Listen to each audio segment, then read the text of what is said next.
Hello and welcome to the high school football game of the week, week number 1, presented by City Barbecue and Miami Valley Adapted Sports. It's the first week of the 2017 season here at Careflight Field in Springboro, where the Panthers out of the G-Walk are set to host the Greater Miami Mason Comets. Michael, how has these two went back and forth over the past year? Well, the teams have met 7 times since 2011 with an overall record of 4-3 in favor of the Panthers. Last year, the Comets won the season opener 28-14, but before that, the Panthers had won 4 out of the last 5, including a 21-point postseason win at Mason, Springboro's first playoff win in school history. But if numbers say anything, we're definitely in for an interesting game tonight. And the Panthers have a lot. I mean, they're not new to the team. They've been here for a few years, but they're the first time starting. I mean, Cameron Roundtree's replacing Brody Melee, who was league leader last year in G-Walk and passing and all that. And Tyler Tischler and Nick Kovacs have graduated, and each are now playing D1. So, I mean, it's going to be interesting to see how these two, or how these new players react. And right. Talking to Will Height before the game, he said it's a next man up, and his team has really shown it. Okay, yeah, got to kind of see who's going to step into some big shoes to fill and kind of step up and make some plays. It is 75 degrees in Springboro tonight, a perfect night to open the season. Beautiful night here in Springboro. Careflight Field here at Springboro High School. Mason, Brian Kastner starting his 8th year this year, so what do we know about him? Okay. Overall, 7-4 record last year, 43-31 overall. Right now, he's 1-3 in the playoffs. Previous coaching experience, he was the offensive coordinator at Finneytown from 94 through 98, at St. Xavier in 1999, and at Winton Woods in 2000. And across the field, Coach Ryan Wilhite. This is his 12th season. He's 79-37 overall, 1-5 in the playoffs. Perfect regular season in 2012. 5-time G-Walk Coach of the Year. And previous coaching experience, he was with the Wayne Warriors for 6 seasons as their signal play caller. Exciting program up there, too. And what has to happen tonight for the Comets to take a win here at Careflight Field? Well, offensively, Mason needs to continue to utilize the running game. Last year, the Comets averaged 220 yards and almost 3 rushing touchdowns per game. They don't need to make any unnecessary penalties. If the quarterback gets flushed out of the pocket, don't try and force the throw. You don't want to make it a turnover. Right. Linemen need to not jump before the ball's hiked. That can always be an issue. Penalties can kill and stall any sort of drive. Make sure to keep it manageable on 3rd down. Yep. And defensively for the Comets? They've got to watch out for the pass. Springboro was the number 1 team in passing last year for G-Walk, nearly 230 yards and almost 3 passing touchdowns a game. Springboro is going to light you up through the air. You've got to limit the penalties and force turnovers. Springboro doesn't turn over the ball much, actually only 12 times last year, so they've got to try and force that ball out of the pocket. What do you think about the Panthers tonight? What are you going to see? They have to continue this aerial attack. You read their stats last year.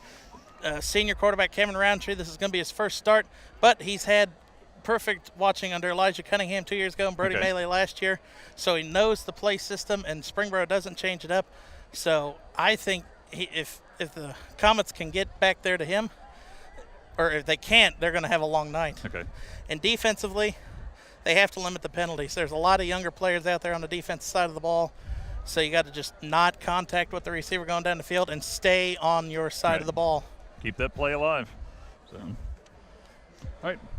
And for tonight's game, how do you think it's going to come out? I think Springboro is going to have a little bit of an edge here. I think maybe they've got it. The 3 quarterbacks kind of vying for the position. They've got some backups, like, say, the starting quarterback tonight has had a lot of JV playing experience. I believe he's also signed at Wright State to play baseball for them. So, he's definitely got, a good athletic background and quality performer if he's already got a starting position or job out there at Wright State.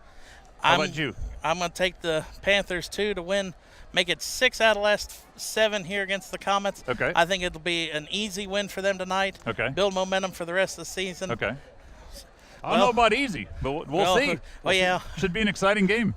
So. Well, it looks like the band's ready for the national anthem, so we'll toss it down to them, and we'll see you after that. Right. See you soon. Thank you.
Here with Panthers coach Ryan Wilhite. Coach, you guys got a lot of young talent and a lot of first-timers starting tonight. So how has this summer progressed in your eyes? Are they ready to take the challenge? Yeah, I think we've grown really well as the summer's gone on. There have been a lot of teachable moments. Our scrimmages have been valuable to us, but there's no substitute for Friday nights. And so we've got a lot of guys who are going to be learning on the go. There'll be some plays that they'll make that'll give them confidence, and there'll be some mistakes that they'll make that they'll learn from. But that's part of high school football and graduation.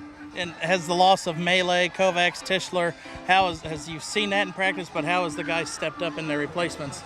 From position to position, that varies. I think quarterback is exceptional. We've really stepped up there. I think receivers is an area that we are growing in as we go. Right.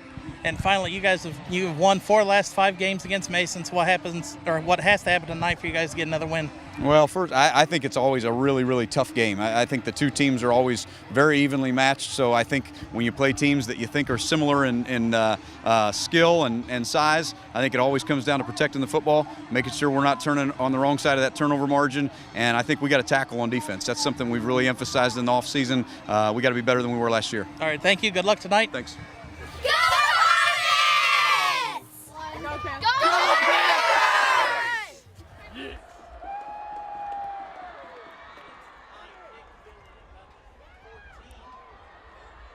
Yates comes to the near side to the 25, to the 30, and gets brought down at the 31.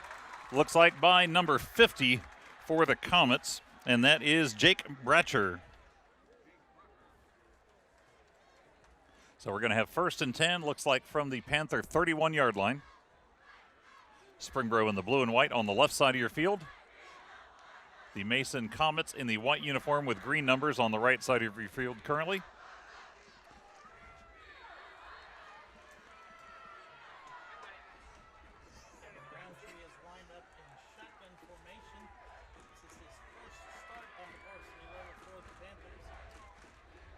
Looking to the sideline for the play to come in.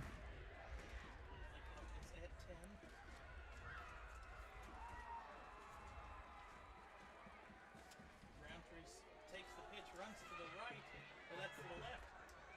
And he maybe gets about 6 or 7 on the play. Yeah. Keep it to the left. He picked up, just a little bit more than 5 yards. He's just across the 36. Yeah, it looks like now they're going to spot the ball right on the 36-yard line. So that'll make it 2nd and 5 at the 36. Quarterback Roundtree and shotgun again. He hands off number 33, and that is Sandowick. No, he's brought down by number 2, Jalen Johnson. 6 foot, 198-pound senior for the Comets. So it looks like he's actually going to lose 3 on the play. That'll make it 3rd and 7 from the 33.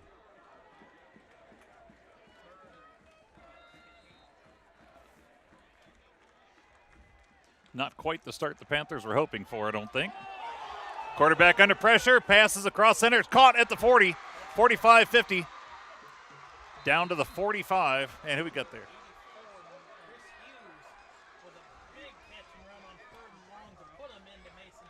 Yeah, 1st and 10 at the Comet 45-yard line. Beautiful night for football down here. Oh, and now we have an official timeout on the field. Looks like we may have equipment or a chin strap malfunction or something. Got number 6 for the Comets, Terrell Mazzell, coming off the field for a moment. Might have a bleeding injury to be tended to on the sideline quickly, and then he'll probably be right back out there before long. Quarterback back takes the shotgun snap, is under pressure, weaves back and forth, gets to the 40-yard line and picks up, looks like about 5 yards. Another good run by Roundtree on 1st down. Quick note about 84 Barrett Hughes, who caught that last pass. He broke his foot in this game last year. So oh, really? He's probably out to get some big plays. Oh, yeah. In this game tonight. Because they had the season opener last year as well. Playing down in Mason.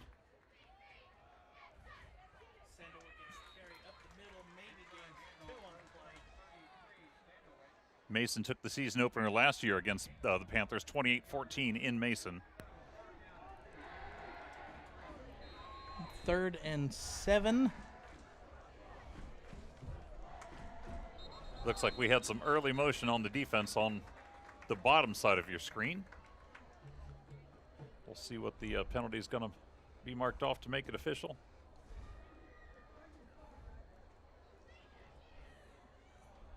False start against against the Springboro. offense. So that brings the ball back 5 yards.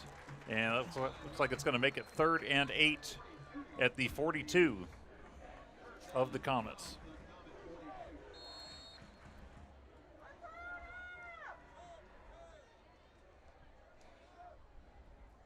Roundtree in the backfield. Shotgun with Sandalwick next to him. He takes it. Pressure's coming in. Throws He out. passes to the far side, complete to looks like number 86 and maybe 88, Christian Hutchinson. I think that's Eric Price with the catch for the Panthers. Okay.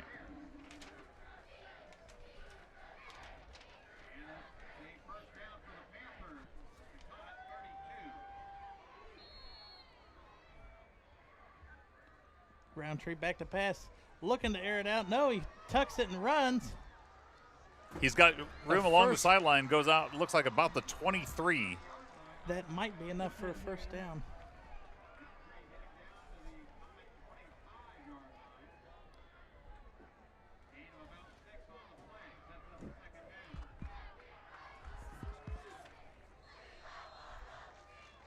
Looks like we've got about 2nd and 3. Quarterback's passing near sideline. He's hit as he releases. And it's Grabbed a by number touchdown 84. catch for Hughes. Hughes grabs it going into the end zone, bobbles it, keeps it over top the defender. And that looks like that was Mizell that came out of the game a little bit ago. He was back in and almost was able to knock it away, but not quite. So that puts the Panthers up 6-0, 9:20 left in the first quarter.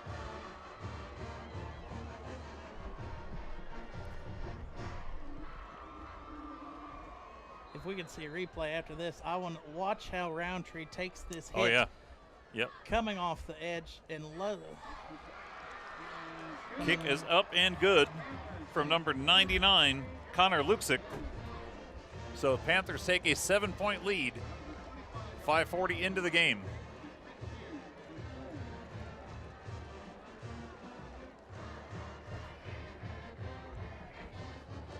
$9:20 left in the first quarter. Mason Comets last year, 2016, had a 7-5 record. Like we mentioned, they beat Springboro in the season opener, 28-14 at Mason. Last year scored 282 points, only allowed 190. They were 5-0 at home. Away, they were 2-4 though, not quite as successful the program on the road last year. Went into the playoffs last year, beat Elder in the first round, 21-20, but then lost to Sycamore, 20-7 to finish off their 2016 season. So looks like they want to get right back into the playoffs again this year. Well, I think if you're the Panthers coach, Ryan Wilhite, a lot of new faces out there that are starting. I say 1 drive and 1 touchdown to begin the season is a good way to start your season. Definitely. He's got to be happy with that.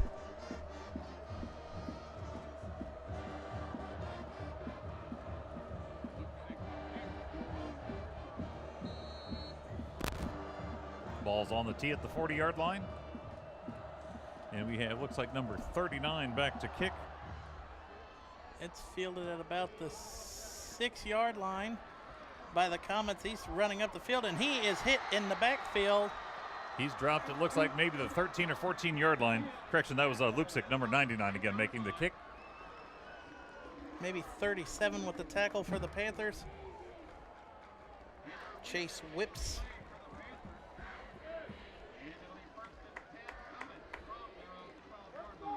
First and 10 at the 12 is the official spot. So let's see what the Comets are able to come up with. It's a pretty exciting week. We've had an eclipse and a comet now, both in the same week. Just don't stare directly at it. Right, there you go. Quarterback hands off up the middle. That's Will Adams handing the ball off. A little bit of tussling down at the bottom of the screen.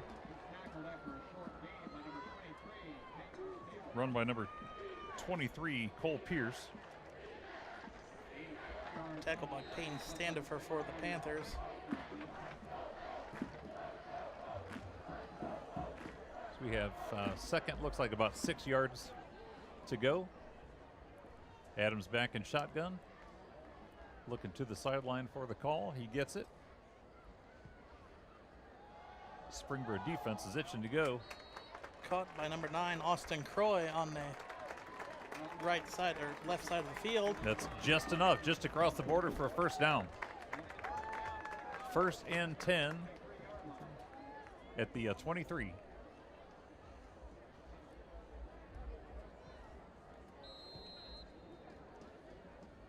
Now they start to wind the clock again. 8:30 left to go in the first quarter.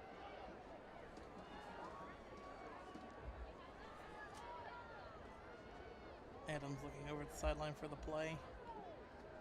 Repositions a couple of players. He's got, looks like he's shifting over Christian Hutchinson, number 88, to the bottom of the screen. Pitch goes To way number 21, Matt Sora. Sora comes to the near side and looks like he's got probably about 5 yards. Ball going to be spotted at the 27.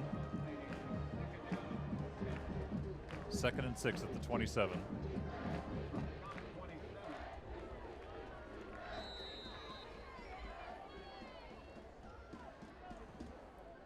Pretty good crowd here on both sides tonight. I know in the shot we might be able to see a little bit later on, but pretty good side. A lot of people came up from Mason for the game. Big student section here, and the student section absolutely packed over on the Panthers home stands. Adams has a first down run. Tries to spin around the tackle of Standifer, but Standifer holds on and brings him down at the 41. That's going to be enough for a first down again, though. 1st and 10 at the 41. Oh, if you look at the Panther student section, it's all the way up. Yeah. I guess those are the Upper and lower nosebleeds. level. Yeah. Adam hands off to Sora. And Sora hit hard in the head. Yeah. Knocked his helmet right off. So he'll have to come out for at least one play. And no flag on that one. Ball spotted at the 43-yard line. We're going to call it 2nd and 8. Adams' first down run earlier. Well, his helmet almost came off on that play too.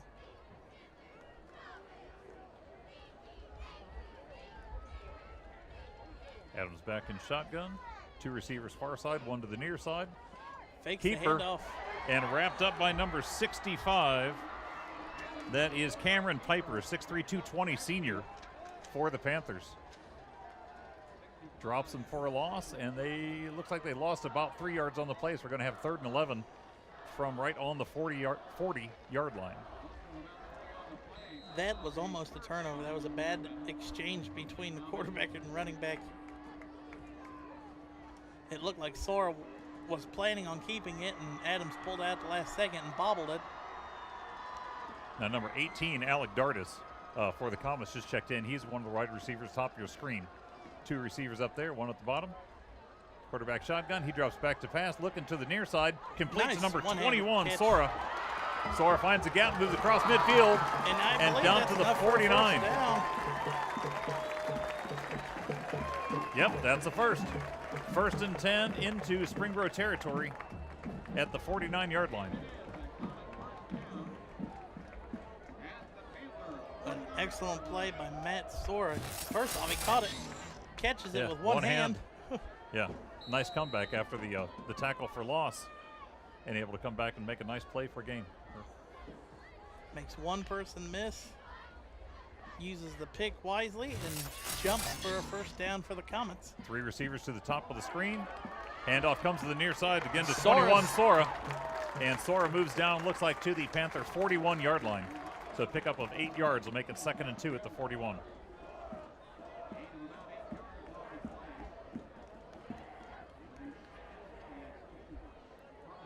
So we've got great position here with the cameras here on the visitor side of Care Flight Field in Springboro, Ohio. Welcome everyone once again to the 2017 Game of the Week here on the Miami Valley Communications Council.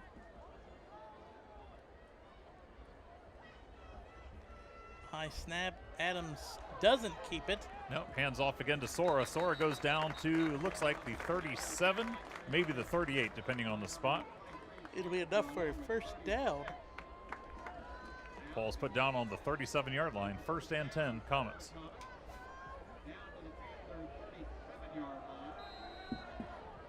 Soares picked up, I think that's his third down he's picked up on this drive to keep it alive for the Comets. He's moving the ball well. Seems nice and fluid, grabbing the ball and just finding whatever little gap he can exploit and moving right on through it. Panthers look like they're going to blitz. They come in, handoff up the middle. No, quarterback keeps. Adams has it to the near side and gets back to maybe the line of scrimmage. If he got anything, he might have gotten about a yard. Yeah, picked up a yard. So now they're down at the 36-yard line. 2nd and 9. That quarterback sneak or keeper on the outside is not working so far for the Comets. Not much. It seems like that's where the Panthers' best rush is coming off the edge. And we have official timeout. Ref blows the whistle, and that is Dardis that we mentioned went in a little bit ago. He just had to come off the field. Looks like some sort of equipment problem. Ref sending him off to get checked out and get things corrected. Adams back under center. He was at Pierce in the backfield along with him. Adams passes complete across the middle to number 5. That is Canoe, Tanner Canoe. Canoe moves down to the 18-yard line. 1st and 10 Comets. Found a nice open gap and shot the ball right across the middle over the head of the defender. I was wondering if he was going to see Canoe in the middle of the field. It looked like at first he was going to just tuck it and run. And I think his coach is happy enough that he didn't. Yeah. Moves him into the red zone. Canoe ran down, stopped, turned around, and found a nice gap in between the defenders. And Adams able to get it right to him. Handoff this time to 21, Sora. He is pulling. That looked like number 65 with him, 55 with him. That's Lucas Windholtz, number 55. He drug him in. So we have, call it 2nd and 4, 2nd and 5, looks like. And the ball's on the 12-yard line, just inside the 13.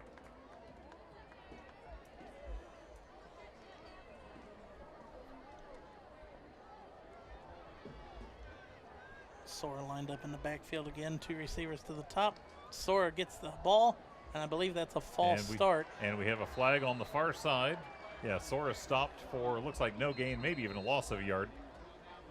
But we have a flag before the snap. Yellow hanky on the field.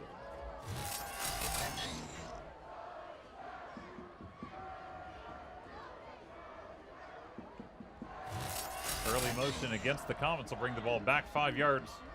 And they're going to repeat the down. So it looks like they're going to have 2nd and 9. 2nd and 9 from the... Looks like about the 18.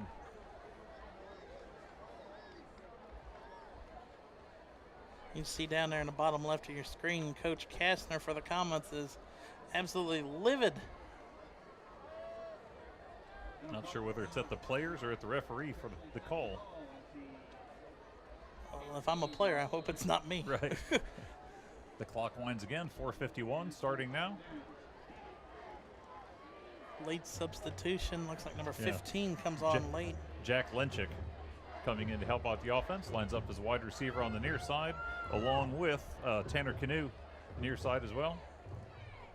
Adams sends a man in motion. That's Austin Croy. Adams back, passes toward the end zone, and is broken up incomplete just inside the 10-yard line. Coverage on the play by number 36, and that is Shazor Niazi for the Panthers. Niazi tight on the receiver, not letting him be able to bring the ball in and tuck it in and secure it.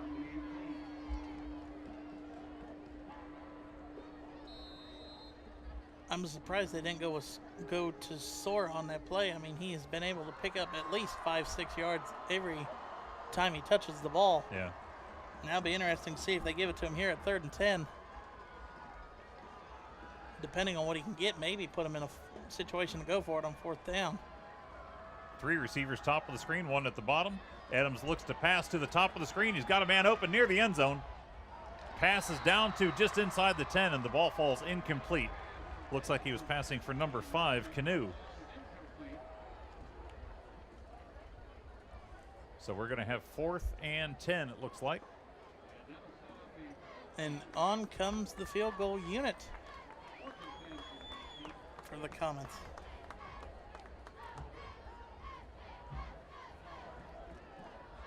Looks like number 45 is the holder, Joey Gish, for the Comets. No, actually, it's Adams. The quarterback's the kick holder. 42 is the kicker. That is Charles Sipe. Kick is up. A low kick, but it's But good. It's It had the distance. Nice little line drive boot through the uprights. good. So with 4:14 left, Mason adds a field goal to cut the deficit to 4, but Springboro still leads 7-3. Nice opening drives for both teams so far. But like we said in pregame, that penalty killed Mason's drive right at the 10-yard line. Yeah.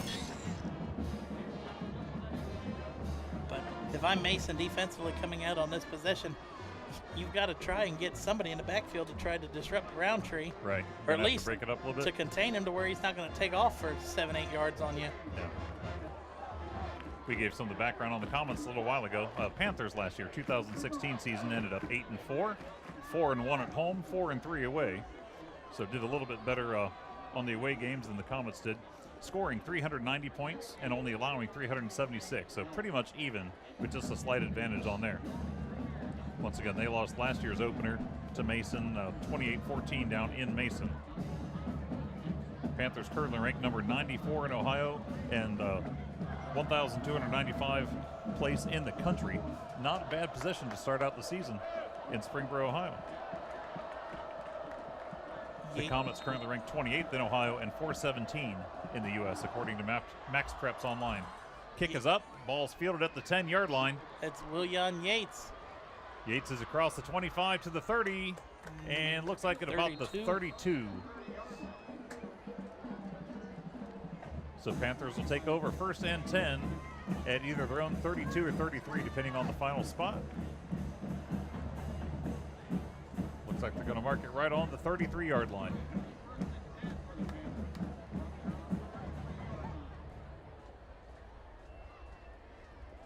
Panthers this year opening tonight against Mason. September 1st, they're going to play at Middletown. September 8th, home versus Winton Woods. September 15th at Fairmont. September 21st, a Thursday game at Centerville High School. So that'll be a Thursday night broadcast in the Miami Valley. September 29th, the Panthers play home against Beaver Creek. October 6th at Miamisburg. October 13th at Fairborn. And then finishing up the season with 2 home games. October 20th, home versus Northmont. And October 27th, home versus Lebanon to close out the season. You see our schedule right here. We're week 1 Mason at Springboro. Next week it's the Polar Bears from Northridge versus the Pirates at West Carrollton. That'll be Roundtree completed the pass to number 84, Chris Hughes, on the far sideline. Hughes takes the ball out to the 47 for a Panther 1st and 10. Quarterback. Sandalwick is dropped in the backfield for a big loss. He's lost about 3, maybe 4 yards on that. Oh, looks like forward progress is marked at the 45, yeah. So lost about 2 yards on the play. 2nd and 12 at the 45.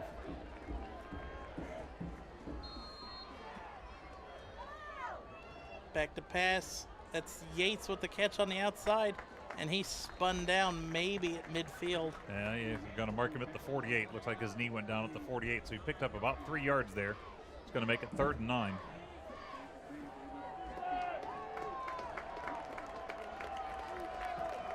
Third and 8. This is the first time Springboro has been pressured with distance to go. Man in motion coming toward the quarterback. Quarterback back in shotgun. 3 receivers now on the near side. 13's the closest one to us, Eric Myers. Hughes goes in motion to the top. Roundtree back to pass. Bullet right in the middle of the field, and that is maybe a yard short of the first down. Yeah, Roundtree came down with it, looks like, to Hughes, at about complete. the 43-yard line. And they're going to motion that it's a 1st down. Ooh, that's right on it. Yeah, I thought the ball was spotted a little bit short, but the ref has a better vantage point. Now it looks like they're going to call for measurement. Looks like one of the Comet coaches may have come over and questioned it, and now the refs are kind of looking down the line, and we may see the chain gang come out.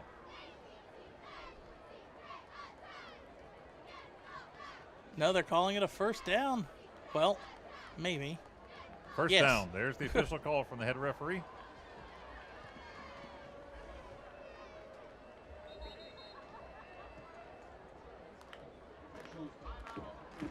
And they're still questioning on the near sideline. So while we have an official timeout, the players are going to get a little bit of water break. The Mason Comet schedule coming up for this season. Once again, starting out here at Springboro tonight, non-conference game, and next week also non-conference, home versus Withrow. September 8th, they're going to play at Sycamore.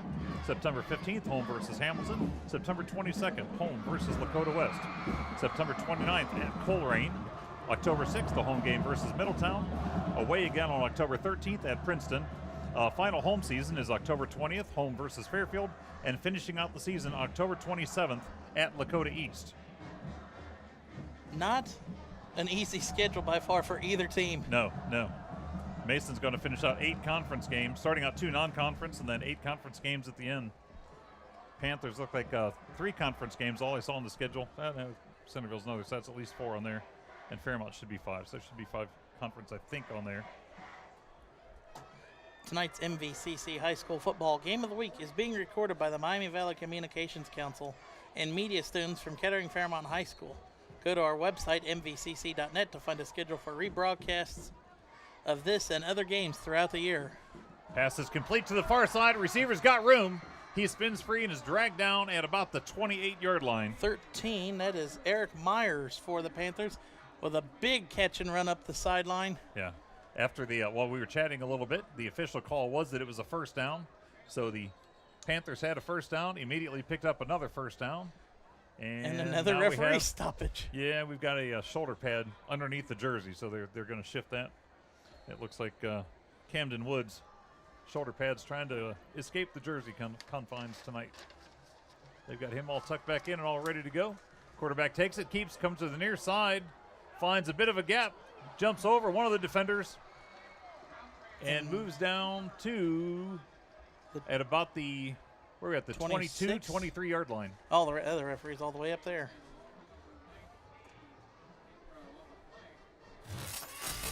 So it looks like we're going to have 2nd and 4 at about the 22. Look at the elusiveness that Roundtree has to just miss tackles and just high step out of it. But right there, he took a shot to the knee with a helmet from number 8 of the Comets, Tyree Mizzle.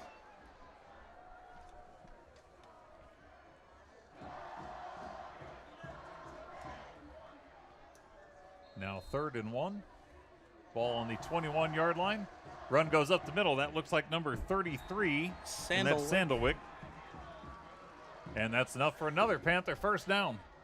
1st and 10. Ball now spotted just on the 15-yard line.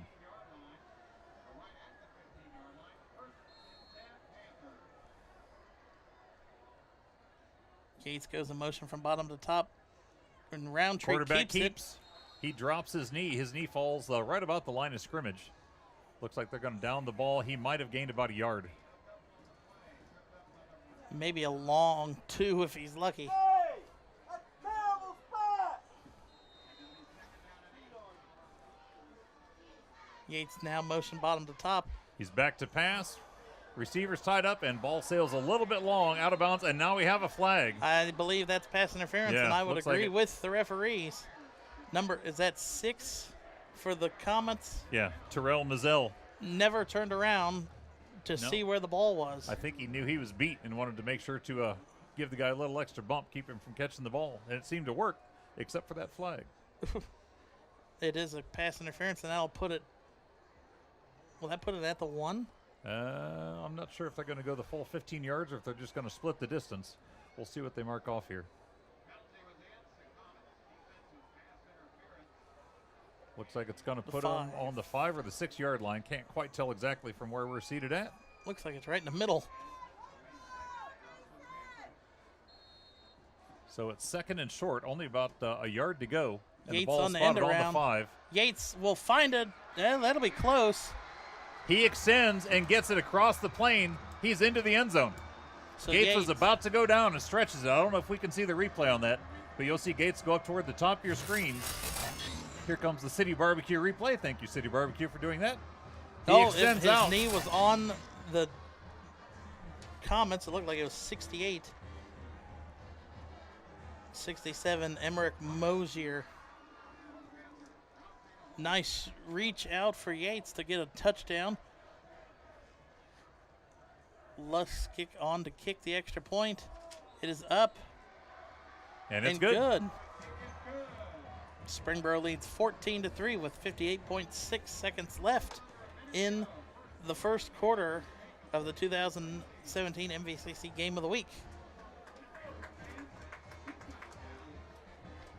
Once again, I'd like to mention thank you to City Barbecue, located here in the Miami Valley, for their sponsorship of our instant replay this year and for the broadcast in general. Tonight's game is also sponsored by Miami Valley Adapted Sports. MVAS is a Paralympic sports club that provides recreational and competitive sporting opportunities for individuals with physical disabilities. Visit MiamiValleyAdaptedSports.org for more information.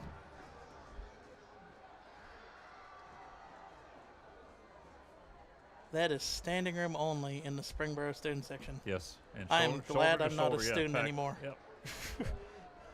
I do not miss those days. We've been able to see a few activities with the MVAS Adaptive Sports, whatever. We've seen their wheelchair basketball games. We've seen their flag corps and auxiliary corps performing a couple times. I think some of the Centerville games coming out. So it's very active group, getting people involved and getting them out to do some exciting activities. This kick is fielded at the At 4. the 5. Or 4 or 5, yeah. Clock runs. Runner finds room. He's wrapped up finally.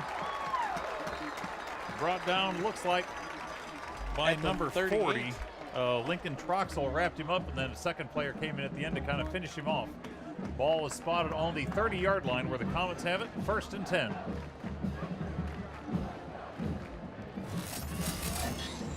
He just blew through his blocking. That is number 6. That is Mizzle.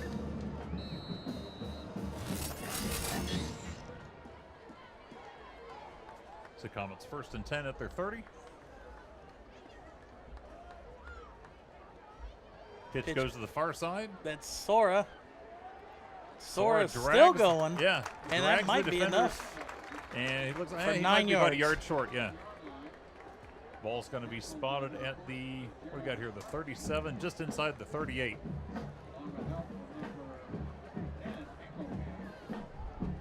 The clock continues to wind down. So coming up this season, we were talking about the upcoming MVCC Game of the Week schedule. What's your big excitement? What do you think is going to be one of the most exciting games this year? Springboro Miamisburg is always exciting. Oakwood Valley View is always exciting. I mean, Oakwood Valley View, each of the last 4 games we've done for them, it has come down to the last play of the game. Okay. So that one's always Pass one. across the middle is complete to number 5, Canoe. And I think Canoe's got room. 20, 15, 10, 5, and he goes into the end zone. As time expires at the end of the first quarter, He outruns. He was being pursued by number 14, Jared McCarthy, and turns on the jets and left McCarthy in the dust. A nice completion. So they went, 70 yards on that play. 2 plays. See here in the Here's City the replay. Barbecue replay. He's down here, second slot receiver. Right across the middle, caught there in the middle of your screen. There at the 50. And he's Looks like gone. a tipped ball, and he was still able to bring it down. Referee motioning for tip. And then off he goes into the end zone. I mean, Yeah. there's a lot of games at the end of the season that always have big implications on the playoffs. Fairmont and Centerville might be a good one this year. Right, I think so too. Kick is up and good. Mason now down 14-10 as we will start the second quarter. I know this wasn't part of the MVCC broadcast, but Kettering pulled out a win over Alter last night. Crosstown rivalry, and first time in I believe 13 years 2004. that they were able to do it. So Kettering kind of coming off with a big surprise start to the season.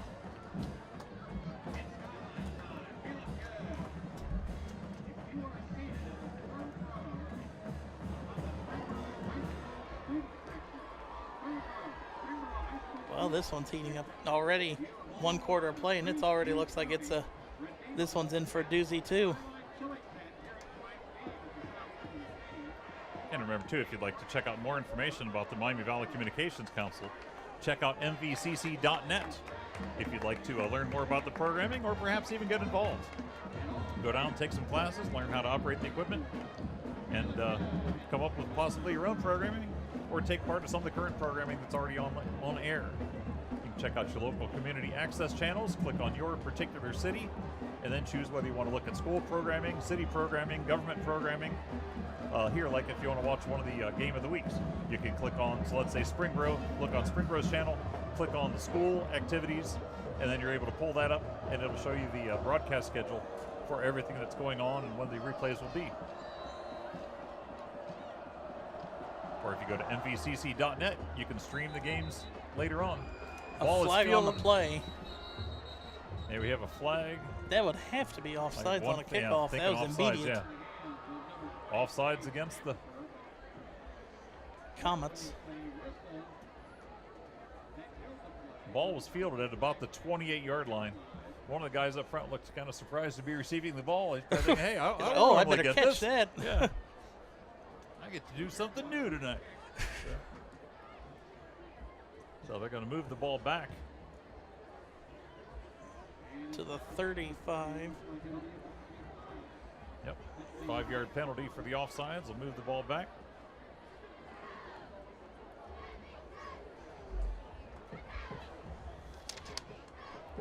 I think Charles Panthers, it looked like 23, Peyton Standifer.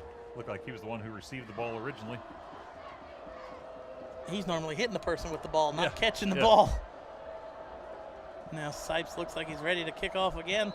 I don't think Comets will go for that squib kick again. Oh, Yates will field it at the 10 again.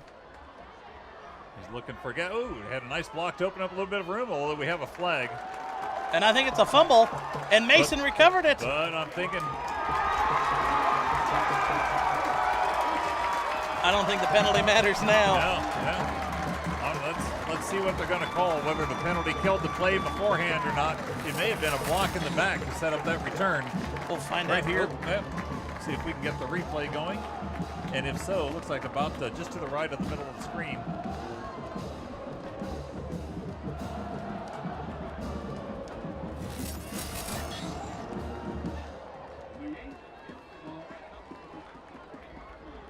Looks like we might have had kind of a block in the back. So I'm not sure whether that flag is going to negate the turnover. Personal foul, face mask against Springboro. That penalty's declined.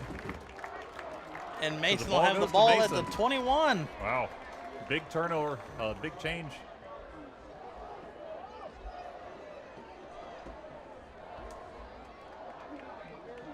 Well, Springboro's got to be tired now defensively. They just had to endure a long drive. And now they're on the field once again. Yeah, but then again, they're going to have some adrenaline pumping wanting to get that ball back. It's week 1. You don't have time to be tired yet.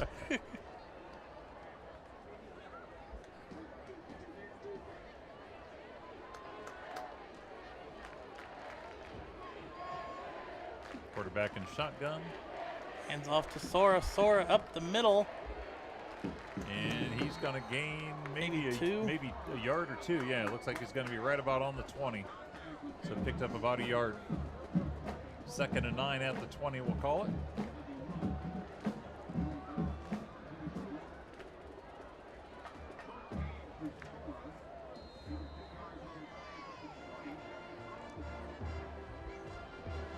Taking a long time to get this play called in. Yeah, play clock down to 16 already and still rolling.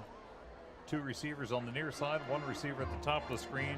Top of the screen looks like number 9, Austin Croy. You've got 15, Jack Lenchick. And looks like number 5, Canoe. And all we had early motion, looks like. Are we going to, had a timeout. I think Kastner called a timeout for the Comets. Yeah. They're running down low on time, and it looks like we had some movement right at the line, but he was able to get that timeout called before anybody pulled a flag. Go to mvcc.social to find us all over social media. Follow us for updates all season long, and join in on the conversation using the hashtag MVCC_net. Check out mvcc.fans for real-time live scores, or for our MVCC Game of the Week games. Engage now at mvcc.fans. Don't forget, after the third quarter, we will announce tonight's Battle of the Student section winner between these two schools. I can say now it was over 2,000 votes coming in, and the percentages was 51 to 49, so it was a very close one. Okay, all right. Just a reminder, week 2 coming up next Friday for the MVCC Game of the Week. It's going to be Northridge at West Carrollton. So another visit down to West Carrollton in the pirate ship.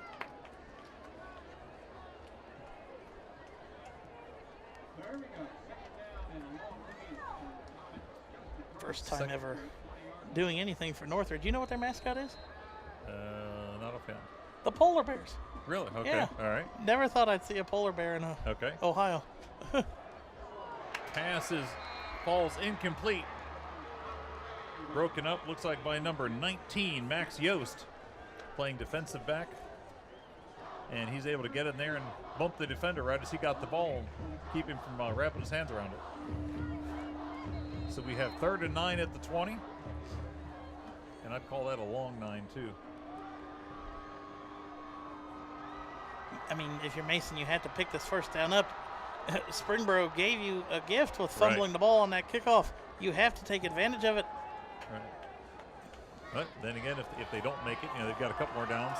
If they don't get it, then they give the ball up maybe on the 20-yard line or so. Timeout again. Timeout. That's the second timeout for Mason. They've only got one left with just the start of this second quarter. So that timeout was called by Sora, number 21.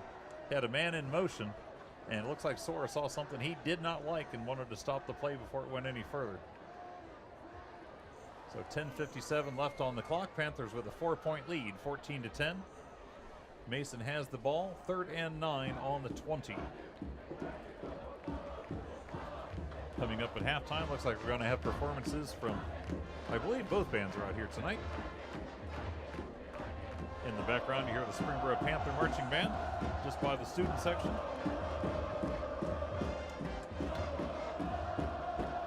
And there on your camera, that's the Mason student section. And band. Oh, and, yep. Kind of weird both schools will do whiteouts. Looks like both bands are doing summer uniforms too, keep it a little bit cooler for the students. All right, both teams back into position again. Adams back in shotgun, looking to the sideline, has the play called in. He's looking to pass, looks like the near side. He's chased, comes to the near sideline, is going to tuck it and run. And picks up maybe 6 or 7. Let's like see where he goes out of bounds at. The 16 maybe is where they have he it. didn't get as many as I thought. He only picked up maybe 2 yards, 2.5 or so. So the ball was on the 20. Now they're going to move it a little bit further. We've got kind of a strange angle from here. On the 16, so now fourth and 5 at the 16. Now almost 4th and 6. And they already have the field goal kicker out there, and Charles Sipe looked to cut this to a 1-point game if he can make this field goal.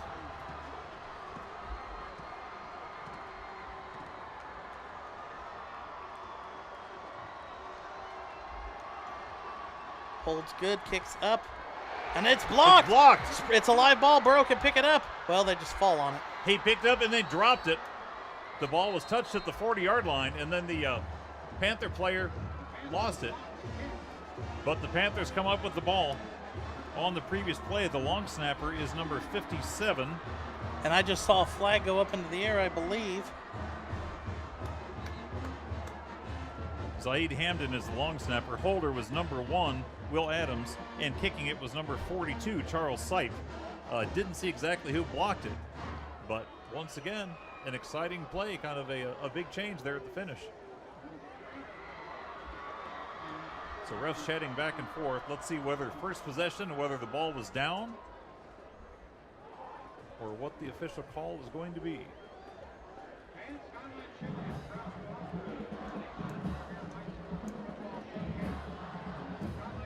I think after we talked about Yeah, Springboro should get the ball right there. Panthers do have the ball. So it looks like once he wrapped it up and went down on the ground, it was a dead ball after that. So even though he lost it afterward, Panthers are going to retain possession because after the Panther player dropped it, looks like Mason landed on it the second time, but I think only the first time counts there. And it was 4th down. So that would have ended it anyway, too, I believe. After all the chatting about City Barbecue, I think we're going to need to stop by there on the way home tonight. It sounds pretty tasty. I'm game. I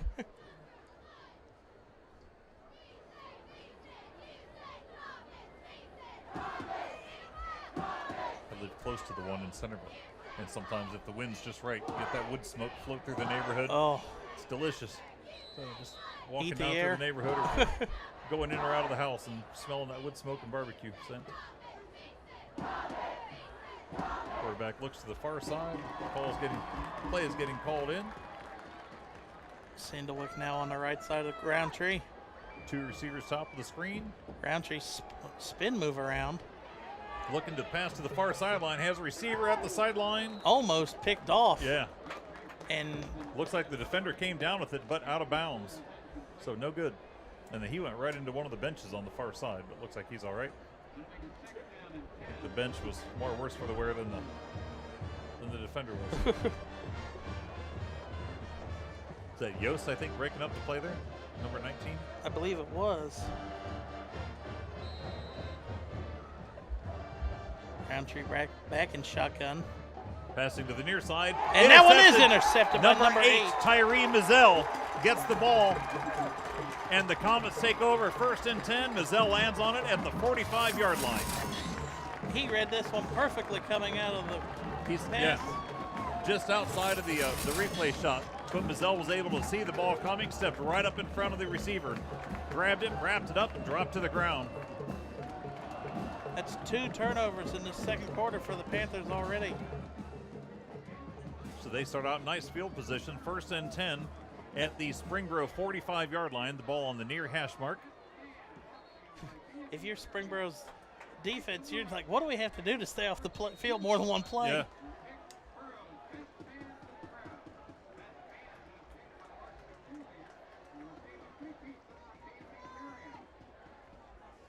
Adams getting the play from the side. Looks like we just had Trey Knapp come off the field, originally out there. 3 receivers to the top of the screen. Adams is wrapped up in the backfield, dragged down by number 65, I believe it is, Cameron Piper, 6'3", 220 senior.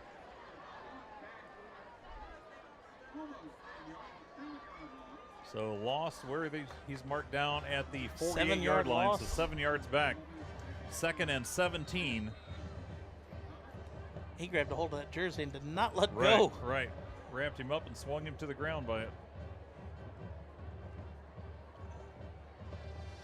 More Star Wars music in the background from the Panther band.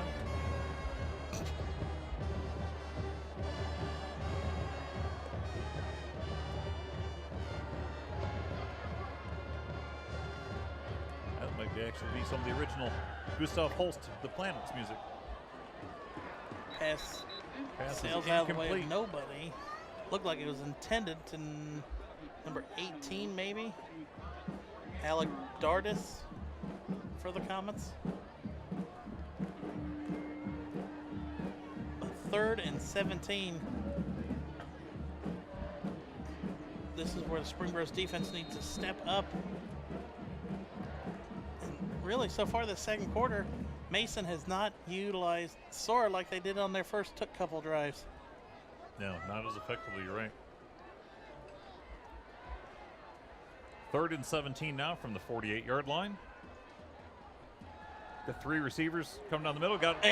Quarterback is wrapped up in the middle again and dropped for about another yard or 2 loss. I think that's 65 again. Was that Sandifer? No, Piper. Piper, yeah. So ball spotted, loss of not quite another yard. Ball's going to be marked just behind the 48 now. So 4th and a long 17 now instead of 3rd and regular 17. That's that edge rush for the Panthers coming off again. Back-to-back big losses. Derek Myers is back for Panthers to receive it. He's back at about his 15-yard line. Punter gets the ball. Not a lot of hang time. Ball takes a big bounce. He catches it off the bounce.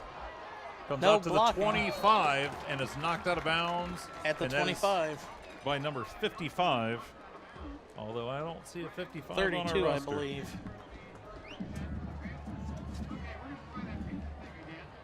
So they're going to have 1st and 10, and it looks like the ball is right on the 25-yard line.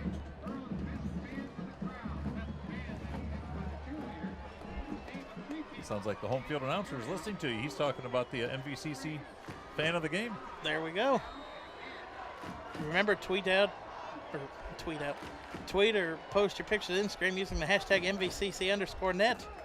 Quarterback keeps the ball, is almost dropped behind the line, but manages to spin free and pick up maybe 2 yards on the play. He got at least 1, possibly 2 yards on that, depending on the spot. Roundtree kind of reminds me of like how Johnny Manziel played at Texas A&M. Looks to run first and the elusiveness to get away from a tackle, and then has the ability to throw it 40, 50 yards down the field if he has to. Quick pass, falls Incomplete. incomplete.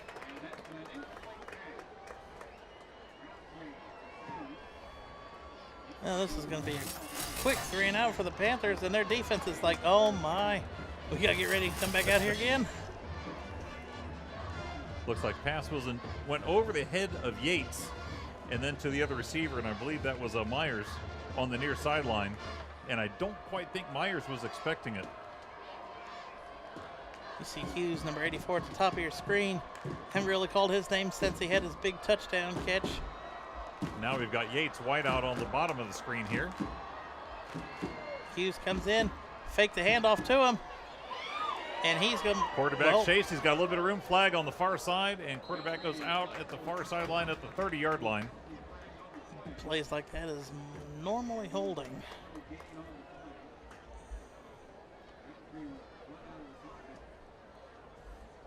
Broken play on that one. Quarterback trying to find a gap, but just not much there.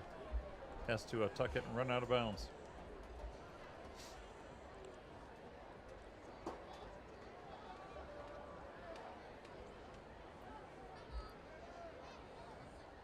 There's no The penalty flag is on the waved play. off. That'll be 4th down and 8 then.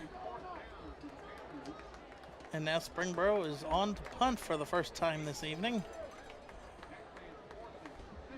You got number 6, Terrell Mizell, back here to receive the punt for the Comets at his own 35. And back to punt. Looks like number 12, Roundtree, The for the quarterback. Panthers. Yeah.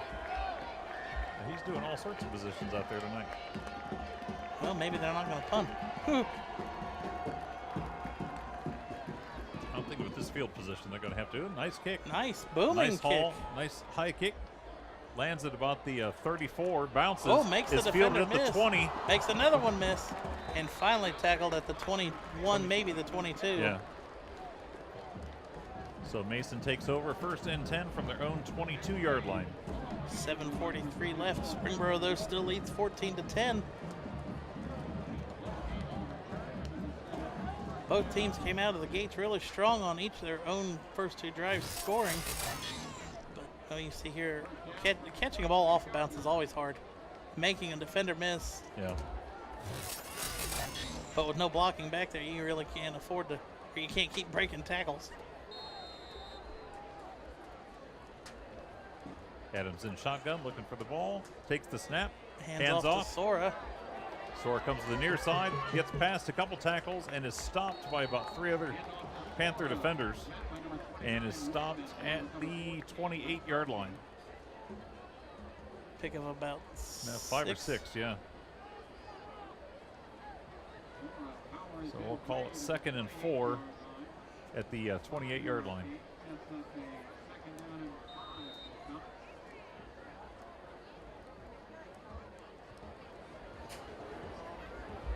Play clock is already down to 15. And the play's still not in. They might have to take their last time out. Down to 10. 7 minutes on the clock.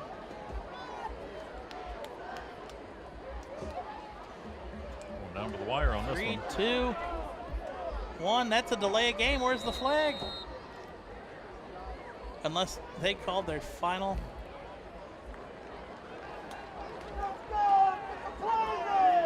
They call it a delay game. Yeah, and the visiting stands, It's way fans too long. for the Mason team are not happy that the play did not get called in and that they lost 5 yards unnecessarily. Way too long to try and get a play in. Yeah. 2nd and 9 at the 22, 23-yard line. I don't see how hard it is. Just hand the ball off to Sawyer. He's been able to pick it all up. Back to pass, outside edge, getting to him again. And number 57 comes up with the tackle for the Panthers. Quentin Webb. 6'4", 230-pound senior for the Panthers. Ball spotted now on the 25-yard line. See him, he's right there at the top of the screen, guarded by 74. Sheds off the block and comes up with a nice sack for a 3rd and 7. 3rd and 7 at the 25-yard line. Once again, Mason in the white uniforms, the green numbers. Springboro Panthers with the blue jerseys and white numerals.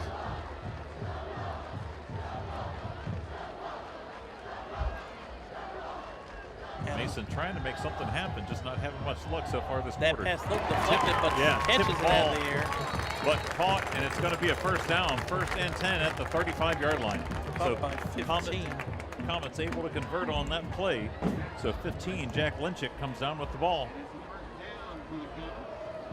So after a couple of misfires and penalties, they are able to make it happen. And to catch it off the deflection out of the air like that, Yeah. it was more wobbling left and right than it was going forward. But Lynchick kept his eye on the ball and caught it. Caught the little wounded duck. Adams Run up the keeps middle. it. And he's going to pick up, looks like about 3 yards. Ball's going to be spotted at the 38-yard line, so it'll be 2nd and 7. I think he's learned not to rush to the outside unless he wants to get hit.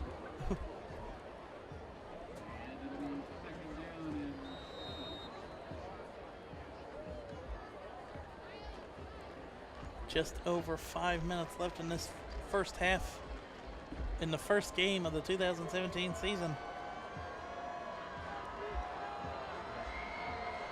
Mason trying to get something going, and they'll receive the ball to start the second half. Going Pass deep. across the middle, complete to number 5 across midfield. That's Canoe has the ball. He gets across midfield and down to the Springboro 45-yard line. Springboro defensively needs to come out of this zone. He's running right to the edge of it and stopping and turning and waiting for the ball to get there. And he had time, yeah, and it's working out for him. Finding that little gap in the Panther defense and exploiting it well, it seems like.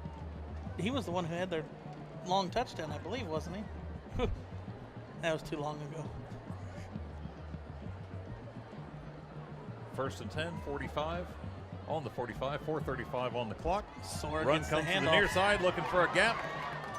Cuts back inside just a little bit, and is going to move down to the 37, maybe 38-yard line. Maybe 2nd and 3 coming up. So he picked up about 8 yards on the play, 7 or 8 yards, depending on the final spot. Looks like they're going to have about 2 to go. maybe 2nd long and 2.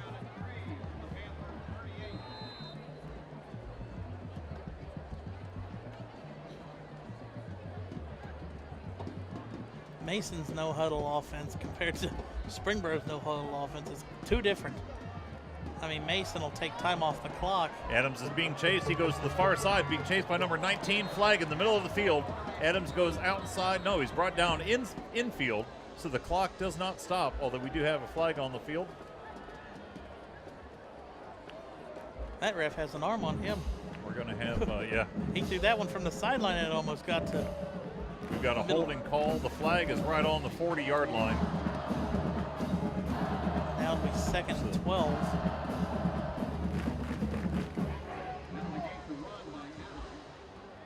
So if the flag's on the 40, ball's going to come back to just inside midfield, right about the 50. And that's going to move them. Looks like we're going to have 15 to go. 2nd and 15 at midfield.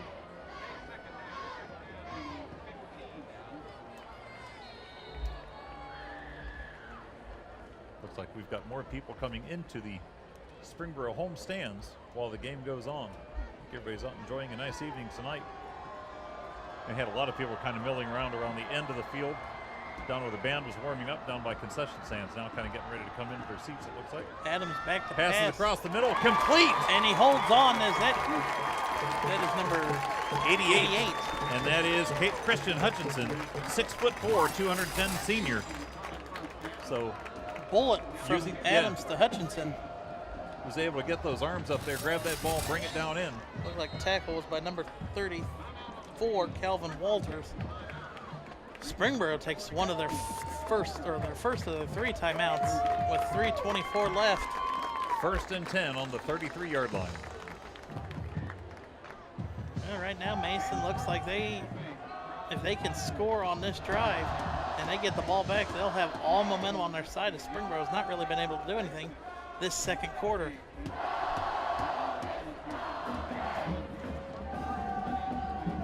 Tonight's game is sponsored by the Miami Valley Adapted Sports.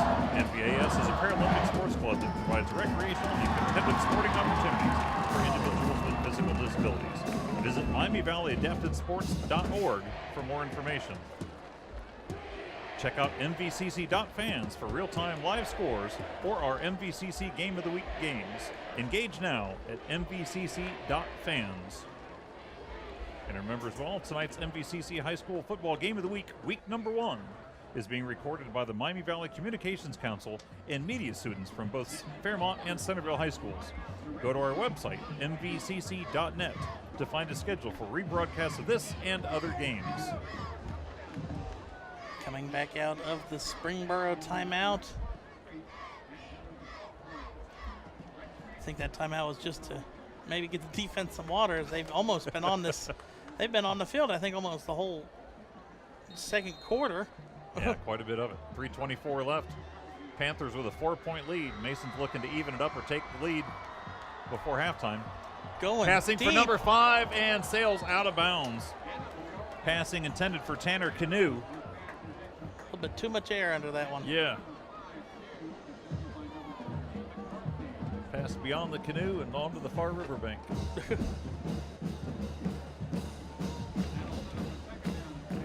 Second down and 10 again. Although Canoe had the speed to get around Yeah. Yeah, he had the beaten outside the defender.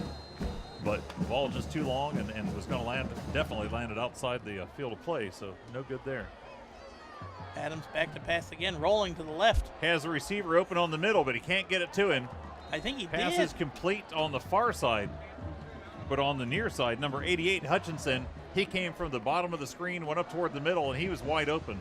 He had beaten number 14, Jared McCarthy. No, And it was an incomplete pass. I thought the referee looked like he signaled catch on the sideline, but instead, 3rd down and 10. Yeah, if they'd have been able to get it to Hutchinson more at the middle of the field, Hutchinson looked like he would have gone straight into the end zone. But quarterback was rolling to the far side and wasn't able to bring the ball back across him. So went to the far sideline receiver, but incomplete. Adams back to pass, stepping up Going in to the the far pocket. side again, and again, sails just a little bit long, just beyond the fingertips of the receiver. And that looks like number 9. I believe that's Austin Croy. 6'1" senior, 178 pounds. He had the speed, but the ball was just beyond his fingertips. Here's a interesting decision. I mean, you saw what happened last time you tried a field goal. Yeah. Springboro And blew up the left side of the line. Yeah, and I think they got to go for it here. Yeah, this is. Because rather than trying to go for, if the ball's at the 37, you got, another 12, 15 yards beyond that. I don't think you should really go for the field goal. And even if you don't make it, turn it over. The Panthers only get the ball at their 33-yard line, I guess, whatever. So I think they've got to go for it here and see if they can make something happen. I don't know. Look, in that replay, it looked like Croy kind of alligator armed it. Comets line up to go for it. One receiver at the bottom of the screen, 2 receivers at the top. Running back right beside the quarterback. Croy's in motion going toward the top of the screen. That's where the quarterback rolls. He airs it out and is going for Croy. And no, he's going for number 15, and that's Lenchik. way And too 2 or much 3 air. yards beyond Lenchik's arms and incomplete. So that's going to be turnover on downs. 1st and 10 at the 33, and the Panthers take possession. 2:59 left to go in the first half. 2:59 and 2 timeouts.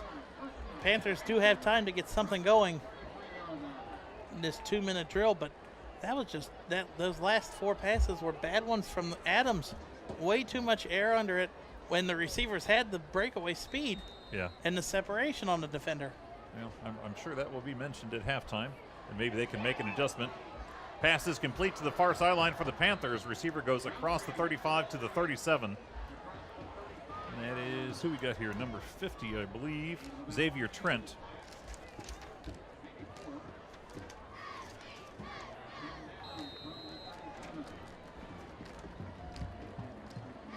Second and 6, clock continues to run at 2.5 minutes left.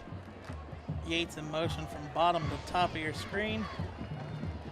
Roundtree hands off. No, he keeps. Oh, he kept it. And he's going to get dragged down. No, he breaks free. He was wrapped up by number 49, Alex Tavella. And did he come down? He came down in bounds with that catch. Wow. That is number 2 at the 38-yard line. Ronnie Arthur. What a way. That is working the sideline with your tippy toes. So not much of a gain on the play. We'll call it 3rd and 5 right now. But at least they kept the drive alive and were able to get some sort of little advantage out of it. And there's the quite toe tap. Yeah. All it takes is one in high school. And knowing that Mazzell was about to drill him in the back, he held on to it. Screen pass. That looks like he's got the first and more. Goes across the 45 to the 47-yard line. That's going to pick up a Panther first down. That's Arthur again. So 2 good plays from Arthur back to back.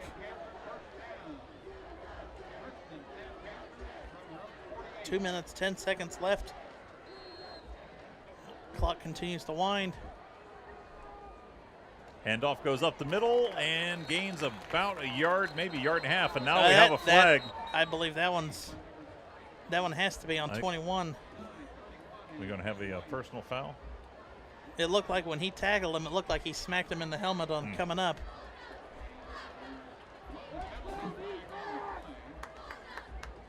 Personal foul. Face mask, maybe? Yep, called against the Comets.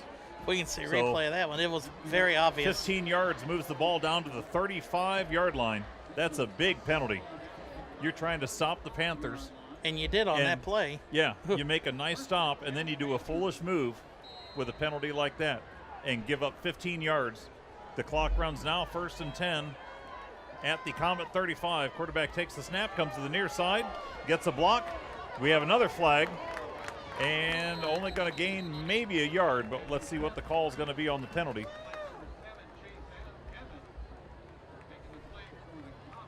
Chase Evans makes the stop.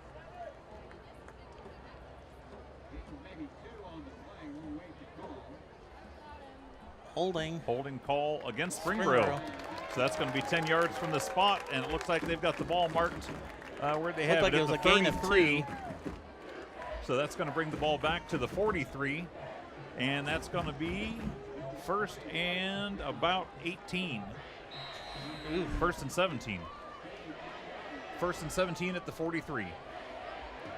Yates in motion from bottom to top. Sandalwood, no, Roundtree keeps it, throws it out to 13. That is Eric Myers. And Myers comes back. Yeah, you're going the wrong direction, son. And Myers goes down at the 42-yard line of Springboro. So now that'll be 2nd and a whole bunch. Too much to count. 10, 20, 30, 32. If I'm Mason, I would take the timeout and make them have to do a play. 2nd and 32. You see the referees doing the stick dance. Means they're behind the original line of scrimmage.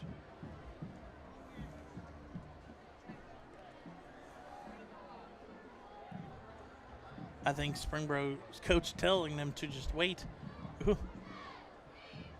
Scoreboard is showing 40. Oh, the ball on 43. Yeah, 32 yards. There we go. Receiver in motion going to the top. Quarterback hands off up the middle. Picks up about 5 yards or so and is dragged down. Not much of a gain. The ball goes out to the 48-yard line. So gain of 5 on the play. That one might do it, depending on how quickly they get this ball spotted. Yeah, they've got 3rd and 27 now from, looks like it's going to be at the 49. So 3rd and 26 at the 49. And about a 2-second difference between the game clock and play clock. Now, unless they can get it out of bounds and stop the clock, or spike the ball and stop it, maybe call another play.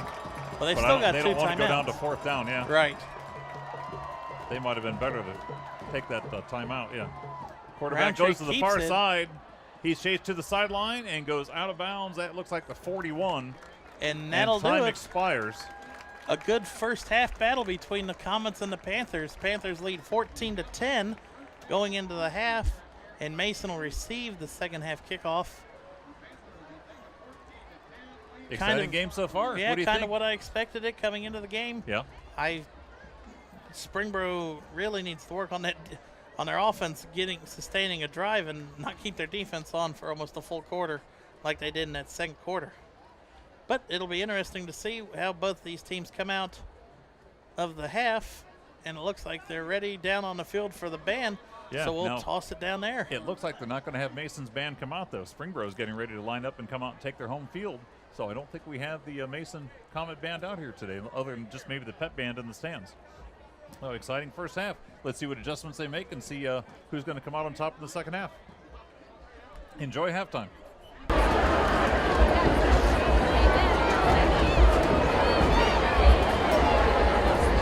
Ladies and gentlemen, once again, the Springboro High School Marching Band. Tonight, the band will be performing a portion of their 2017 competition show, A Thousand Words. The band is led on the field by field commanders Zach Cohen and Rebecca Hare.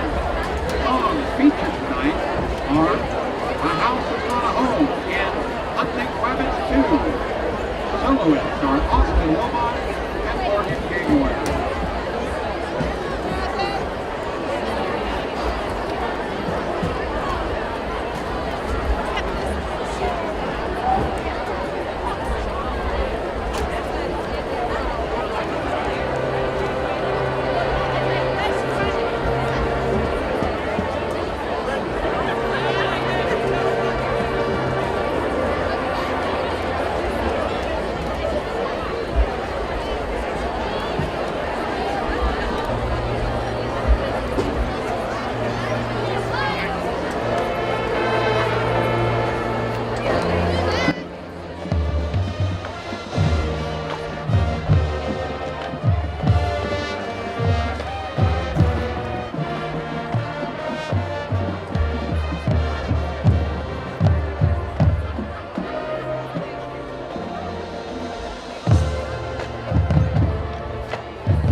welcome back to the second half of our MVCC Game of the Week for week number 1.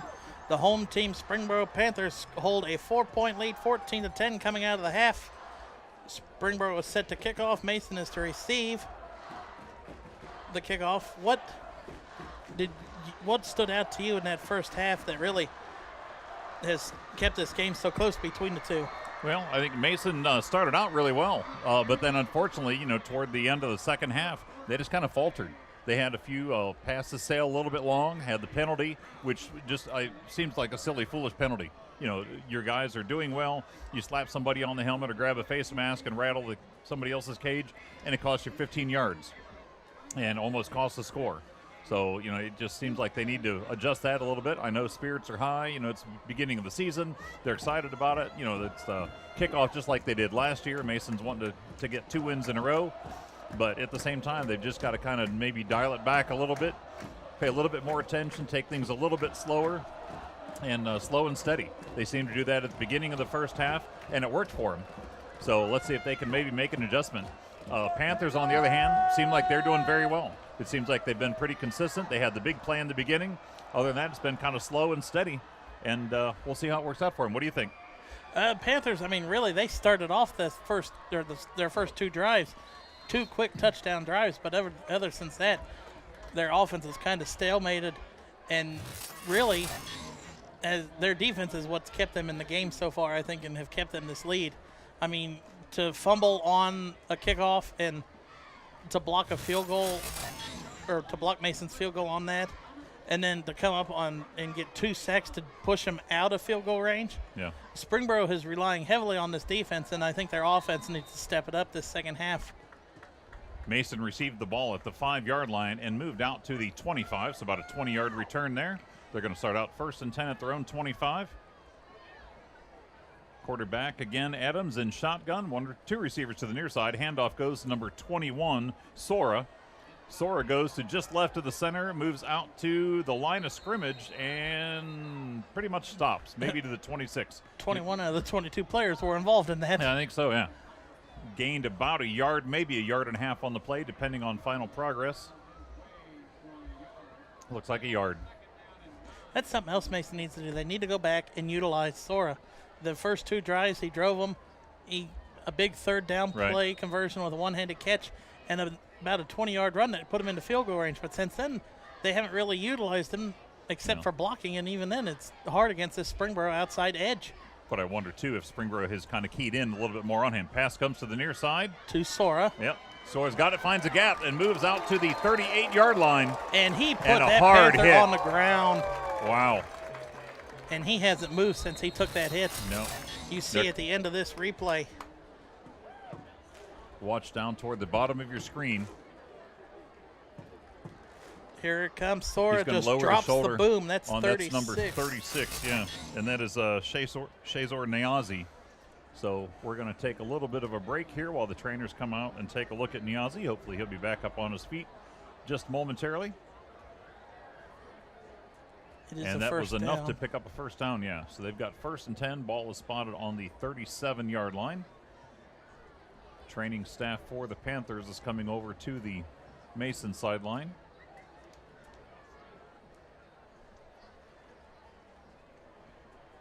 So while there's a little bit of a break in the action, just a reminder, tonight's Miami Valley Communications Council High School Football Game of the Week, week number 1 here in Springboro at Care Flight Field, is being recorded by the Miami Valley Communication Council and media students from both Fairmont and Centerville High Schools. Go to our website, MVCC.net, to find a schedule for rebroadcast of this and other games. Also, you can check out, if you go to MVCC.net, you can check out the schedule for the upcoming season. Once again, a big thank you to both City Barbecue for being sponsors this year and MVAS, Miami Valley Adapted Sports. Miami Valley Adapted Sports is a Paralympic sports club that provides recreational and competitive sporting opportunities for individuals with physical disabilities. Visit MiamiValleyAdaptedSports.org for more information. You hear the round of applause for Niazi as he gets up and walks across the field. Right, under his own power. So that's good to see him up and moving around and not being assisted too much by the trainers.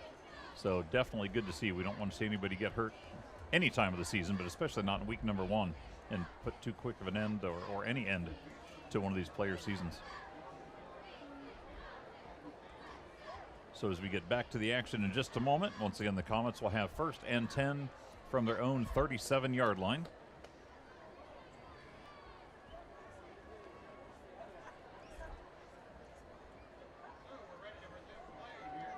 Go to mvcc.social to find us all over social media. Follow us for updates all season long and join in the conversations using the hashtag MVCC_net, N-E-T. Check it out.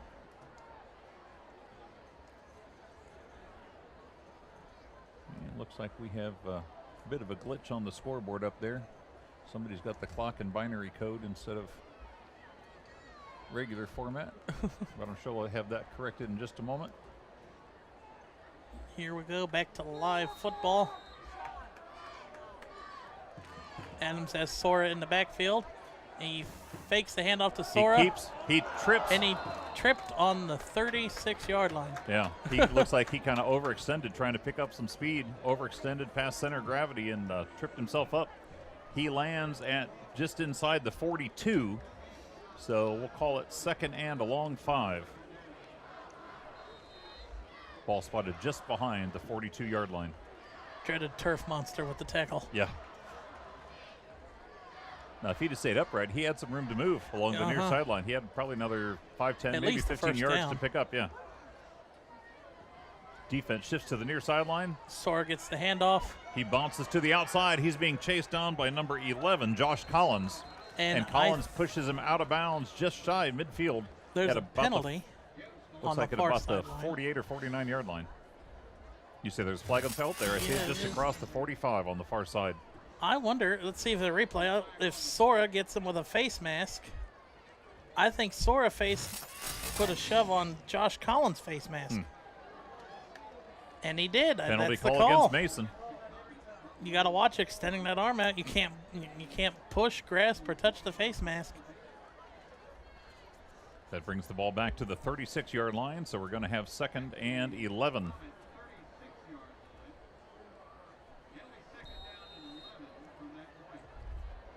So it must have just been a 5-yard incidental. Yeah. But once again, just like we were talking about, it's going to be these little penalties and some of the foolish moves that are kind of eating up at this Comet team. Sora with a swing pass to the outside, and he'll be out to the 45. No, the 40. Yeah, about the 44. Yeah. So he picked up about 8 yards, maybe 9 on the play. You watch the receiver come down, grabbed it there on the left-hand side of the screen, come down toward the middle. And he just plows into number 29 for the Panthers. Yeah. That is Andrew Wiedemann. 14, Jared McCarthy making a nice block to open up that little bit of a gap, let him get another 3 or 4 yards. Quarterback hands off, runner goes up the middle, across midfield, and to the 49-yard line of the Panthers. So that'll be another 1st down, 1st and 10 at the Springboro 49. Sora gets the ball and just bullets right up the middle of the defense. Looks like McCarthy will get credited with the tackle there for the Panthers. But so far on this opening drive, the Comets have utilized Sora, and he's picked up each 1st down for him. 9:30 left on the clock, just under 9.5 minutes left to go in the 3rd quarter. Sora gets the handoff. And he stood up, looks like, I think, number 29, Andrew Wiedemann.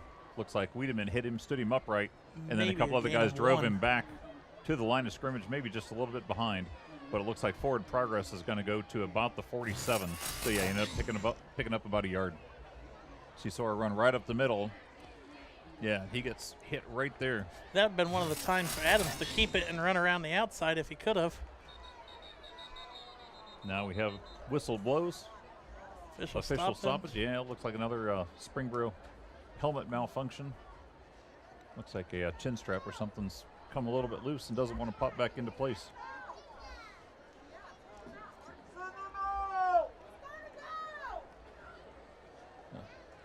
Mason fans wanting him to go off the field for that, but the clock has stopped, so didn't really cost him anything at all. I think the only time you have to send him out is if the helmet comes off. Depending on the, Pass is intended for, I believe it's number 9, but broken up. That was going to number 9, Austin Croy. But Croy hit as he gets the ball and falls incomplete. There's the replay. By the way, great work everybody on the replays. Looked like it was a little bit behind Croy, nice and clear and quick. So thank you very much for the replay on that.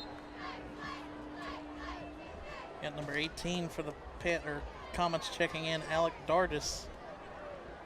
So he goes up to the far side along with Croy. Receivers up at the top of the screen. We've also got number 15 down at the bottom, Lunchik. Pass goes to the far side. Got a receiver, not quite open enough. Ball sails just a little bit long. That was headed down for Croy, but the ball a couple yards beyond the receiver's hands. That's been the story of Mason's passing attempts these last few. Yeah, the second half of the second quarter, and then now starting out in the third quarter, just kind of that same issue over and over. If they can just get that little fine tuning done, maybe by the end of this game or hopefully by the next game, something like that. They've got the guys getting open. They're just not getting it into their hands. But if they can make that adjustment and tighten up that gap in execution a little bit, they've got some nice big plays coming up ahead of them this season. Looks like Logan Dalton's on the kick or punt for the Comets. Yeah, 4th and 8 on the 47. Mason's back to punt. Receivers back at the 15-yard line and fields the ball at the 10 and drops it. The ball is loose and the Comets come up with the ball at the 4-yard line. A big play. We were just talking about they needed to do something. And I didn't see who ended up landing on it. That looked like it's number 6 for Mason, and that is Terrell Mizell, 5'9", 175-pound, happy senior right now. The ball popped out, he landed on it, and they're going to spot it right on the 5. I don't know if we can see a replay on that one or not, if the camera is on that. And here it comes. Thank you. He goes down, the receiver gets it, bobbles it right inside the 10, and Mizell lands on it and rolls down at the 5. So 1st and goal from the 5 for the Comets. Comets looking to get back on the board and take the lead. This is where Mason needs to capitalize. They had a chance earlier this time. Run goes up the middle, just stopped just outside the goal line, and then driven back to about the 7 or 8. Progress is going to put the ball near the 2, it looks like. So about a 3-yard gain on the rush up the middle. They had a fumble on the kickoff earlier, and Panthers ended up blocking a field goal. So you have to capitalize if you're Mason on this. Great field position to take over. 2nd and goal, ball on the 2-yard line. You got Canoe all the way at the top of the screen, single coverage. Toss goes to Soros. He doubles back, reverses back, runs back toward the middle, and he's going to get dragged down. They'll mark him at about the 5, maybe 6-yard line. That's as far as he got back toward the line of scrimmage. So he lost about 4 yards on that play. He just got turned around. A little rugby scrum in the middle as everybody's trying to get to him.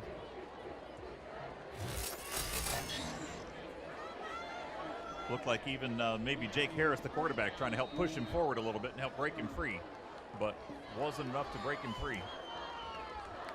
20 seconds on the play clock, 7:05 on the game clock right now in the third quarter. 3rd and goal from the 7. The Comets don't want to burn out on this drive. You've got to capitalize on that big turnover. Adams goes back. He's got a receiver open, and I believe that is number 27, Trey Knapp. Senior, 5'11", running back, typically wide receiver in this play. 195 pounds, goes into the end zone for a 7-yard receiving score. Wide open on a wide receiver pick from Tanner Canoe. And the Comets take their first lead of the ball game with 6:47 left in the third quarter. Visitor stands are excited. It looks like we do have a much bigger crowd now at the home stands after halftime. It looks like maybe a lot of the band parents or family members were kind of off to the side, and now that the band performed, they've come into the stands, so a bigger crowd there on the home stands of Care Flight Field. Kick is up and good. Mason leads by a field goal. 17-14, 3-point lead. If you're Springboro, you have to come out and at least Yeah, give time to get your defense to rest. Yeah. They were on the field the whole time so far. because of the missed punt. I think they've got to attack and try and reestablish some momentum going into this game and kind of, say, hey, we're not going to let this happen again. Besides the first 2 drives, they have not really done anything to show that they have momentum. Yeah, it's been start and stop. Consistent, but hasn't been real dominant so far. I think maybe they need to kick it up just a little bit. They need to go back to having Roundtree either run the ball to the left or have him throw those quick screens out to the side to either Hughes. Well, I mean, we haven't talked about Hughes since his touchdown. Yeah. It'll be interesting to see how Springboro comes out on this drive mentally, being down for the first time tonight. So it looks like we've got Harris getting ready to kick it off from the 40. Looks like William Yates and is that 23? Standifer. Standifer is at about the 15-yard line. Ball's going to go to the far side back to Yates. He takes the ball at about the 14. Goes to the far sideline across the 20-25, near the 30, not quite to the 30. They're going to stop him, looks like at about the 26, maybe 27-yard line. Let's see where the ref marks the ball on the far side.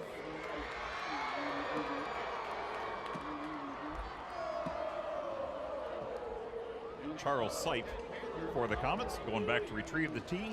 I always want to mention him. He does a nice, important job out there. Probably doesn't get mentioned a whole lot for it, so thank you, Mr. Sipe, for picking up the tee. Yeah, you'd hate Cleared to out of the trip field on play. that. Yeah. So, Twist an ankle and be home for the year. Roundtree back to pass. There's a complete bullet to the 30. Hughes. And he's immediately brought down. So the ball advances out to the 30. Here's the replay. And the stop was made by number 6, Franz. Or correction, sorry, number 6, Mazzell. Right off the wrong roster there. Quarterback keeps, looks for the middle. 30, 35, 40, 45, and tripped up at about the 47-yard line. He goes down. And let's see who's that got the tackle there. Is that number 18, I believe? That is 18. Alec Dardis. Alec Dardis. So we have 1st and 10 at the 47. Panthers handoff, gets Sandalwood. stopped at the line of scrimmage. He ran into the back of one of the other players and went nowhere. And then was dragged back down, so it looks like no gain on the play. 2nd and 10 at the 47. And lost about a 1.5 feet.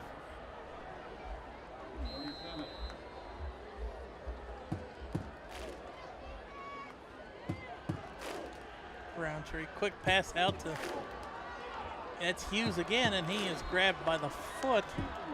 So he goes out to the 49-yard line. They gained about 3 on the play. Well, ball spotted on the 50 they're going to now. mark him right at midfield. That's a generous spot. Yeah, 3rd and 8 from the 50-yard line.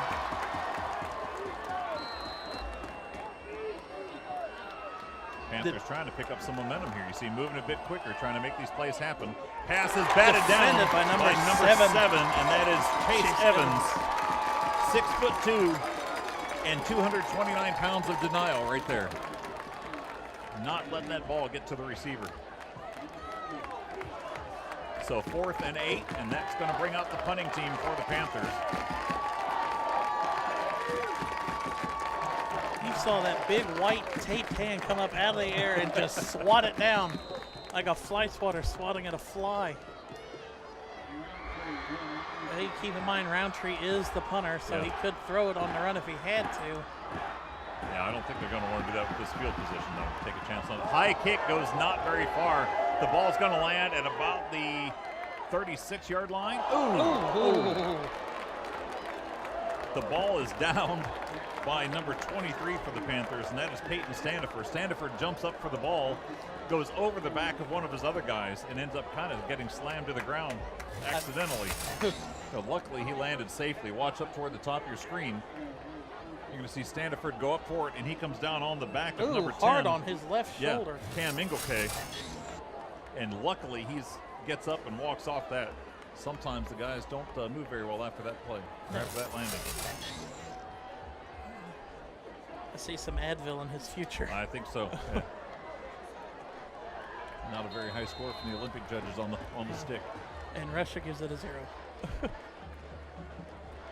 Adams hands off. That is 22. 22, yep. Connor Gary. Connor Gary. Gary comes out to the 48-yard line, maybe the 49, and now we have a flag on the far side. Let's see if that was actually thrown or what. Nope, we do have a flag, and the flag is put down at about the 48-yard line. I'm not sure.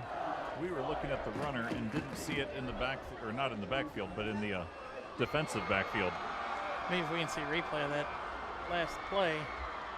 I'm not sure if they were focused in on that side or which. No Flag is penalty. waved off. Yeah, so here you see the runner number 22. He gets wrapped up, but the flag would have been off to the right side of the screen.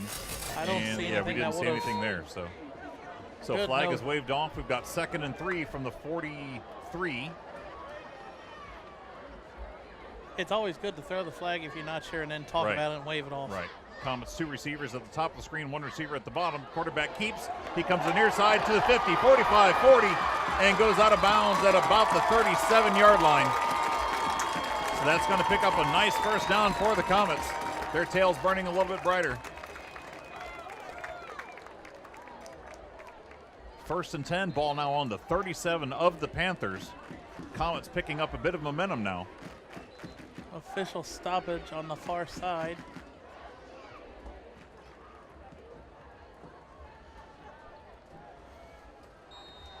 Play clock starts. 4:22 left on the game clock.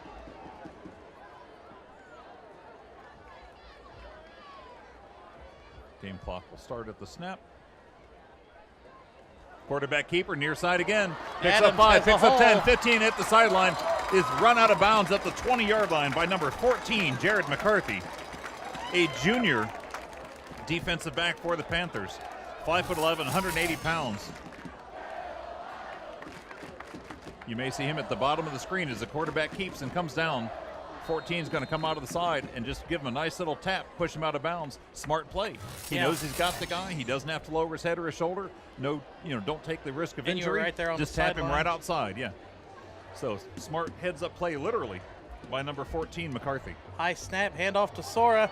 Sora breaking tackles. He's down to what are we at? About the 16? 16 or 15. No, the 11. Looking at the wrong. Okay, yeah. Looks like they're going to spot the ball just on the 12-yard line.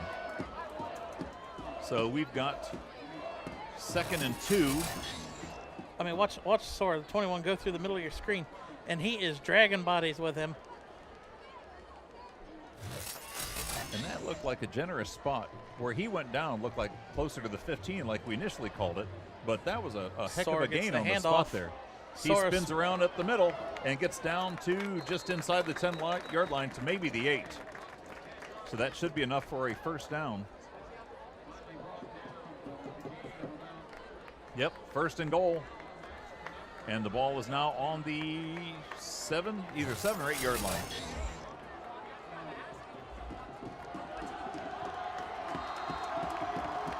Spinning free of a couple tackles, drags a couple other guys. Yeah, we'll call the ball on the 7-yard line. 1st and goal.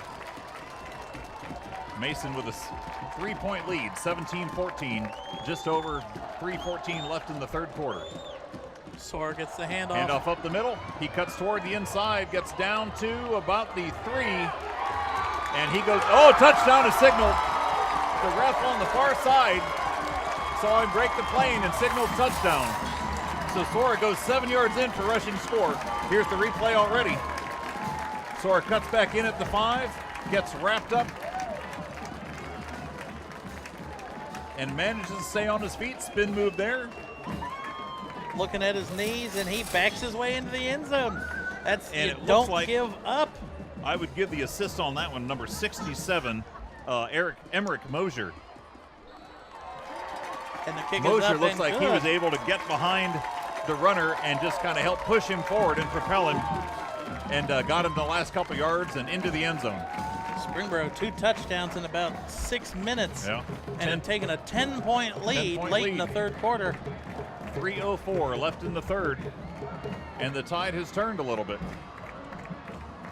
That eclipse. Yeah. I mean, Springboro did everything right that last play coming out. For their last drive, they just stalled. I don't know what they can do. They've done everything, mostly done everything right. It's just a few plays of the blocks haven't went their way on a couple. So looking at the teams on the sideline, you can tell that the Comets are a bit more fired up. You know, the Panthers, some of the guys at the offense line, it looks like they're kind of talking a little bit, but the rest of the guys are just kind of standing there a bit calmer and quieter now versus where the Panther guys are kind of jumping around a bit more and just seem a bit more fired up, where the momentum is definitely picked up on their sideline. Ball spotted on the 40-yard line. Yep, there's some of the planets in the background.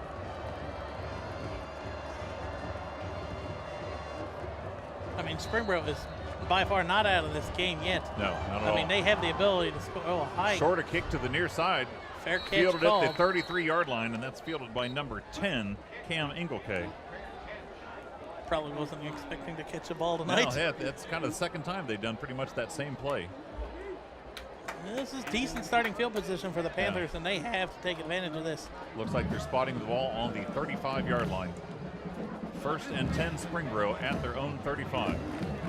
It's time to tighten the chin straps, get up, and you got to push the Comets back. Right. If you're the lineman of the Panthers. Play clock starts, 3:04 on the game clock. Roundtree in shotgun, 2 receivers top, 1 receiver at the bottom. Roundtree tucks the ball, picks up about Maybe 9 yards. 7 or 8 on the play, maybe. Oh yeah, I'm reading the wrong sideline. Yeah, he got about 5 on that one. That's 6 yards on that one, you're right.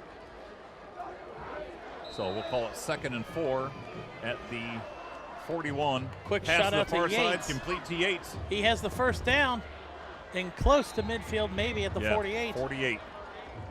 So that's going to be 1st and 10 from the 48 for the Panthers. He's so a little kid. Nice He quick can't play catch there. it. He's a little kid. He got 8 by one of them linemen. Quick hands though. Got that ball, pulled it down, tucked it in, immediately ran upfield. So picked up what he needed to do. Pass again to Yates, complete at the 45. Yates breaks free just enough to get back to the line of scrimmage, and then no further. That was bad blocking by number 13 of the Panthers, Eric Myers. He completely let his block go. Looks like 23 Pierce and 50 Bratcher were able to go ahead and make the stop on that play. Roundtree back in shotgun again. Flag at the near sideline. Roundtree breaks free from a tackle. Is getting chased again by number 7, Evans. He's going the wrong way. Throws the far sideline, Price complete. caught by Hughes, and he's at the first down marker. Hughes catches it. He gets the ball at the 42-yard line, but let's see what the flag is. Mason signaling at that. It's against the Panthers. Well, It I was don't a know. nice end to a broken play, but I don't think it's going to count for him. Sometimes if it's an offsides, they'll let that play go.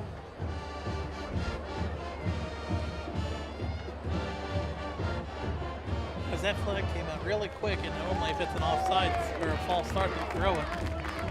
Referees over explaining the call to the Springboro coaching staff over there. They don't look too happy about it. Catch tonight's game powered by City Barbecue on Spectrum Cable Channel 21 at noon on Saturday. Hashtag City Barbecue Replay.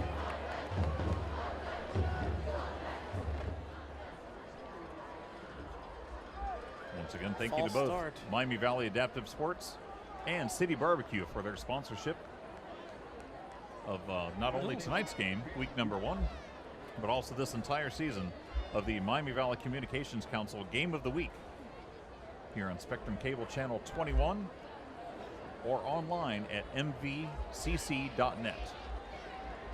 The initials for Miami Valley Communications Council, MVCC.net. Penalty call goes against the Panthers, and that brings the ball back to the 40-yard line. It's going to make it 2nd and 17. And we have a whistle again. Don't see a flag, but we have a whistle blown by the referee on the far sideline. We have a timeout called. I don't think the play clock ever started.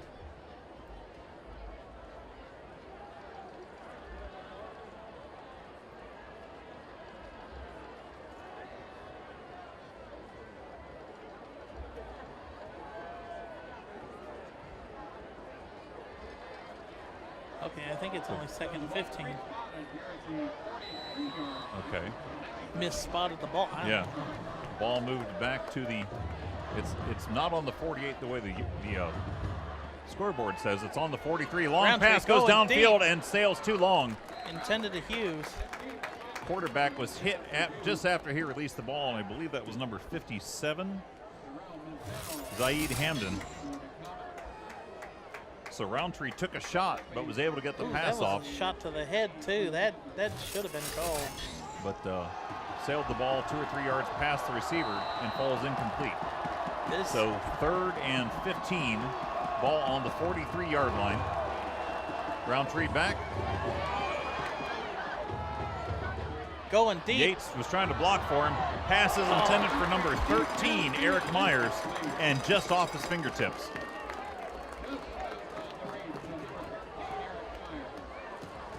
And now another punt coming from the Panthers. Yeah. So Yates saw the quarterback trying to make something happen. He went ahead and made a nice block to give Roundtree just a little bit more time, but just not quite able to finish the execution on that play the way he wanted to. Now we've got Roundtree back to punt. And who does that we have back there? Is that Chase Evans, number 7, back to receive? I believe so. Evans back at the 24-yard line. He's going to drop back a little bit to just inside the 20. The ball bounces down to the 15. Rolled down and into rolls the 10 down to the 6. about the 6 or 7 yard line and is down. Touchdown by number 26, Mark Calcaterra. 1st and 10 from their own 7. Starts off the Comets. Now they've got 93 yards to go on this drive. Once again, to all the viewers, welcome back to Miami Valley Communications Council Game of the Week. We're glad to be back for another exciting football season coming up this year. Glad to have you watching. Let other friends and family know that the games are available, if you've got family from out of town especially. So you can watch it locally on Spectrum Cable Channel 21 here in the Miami Valley. But remember, too, let friends and family know if they go to MVCC.net.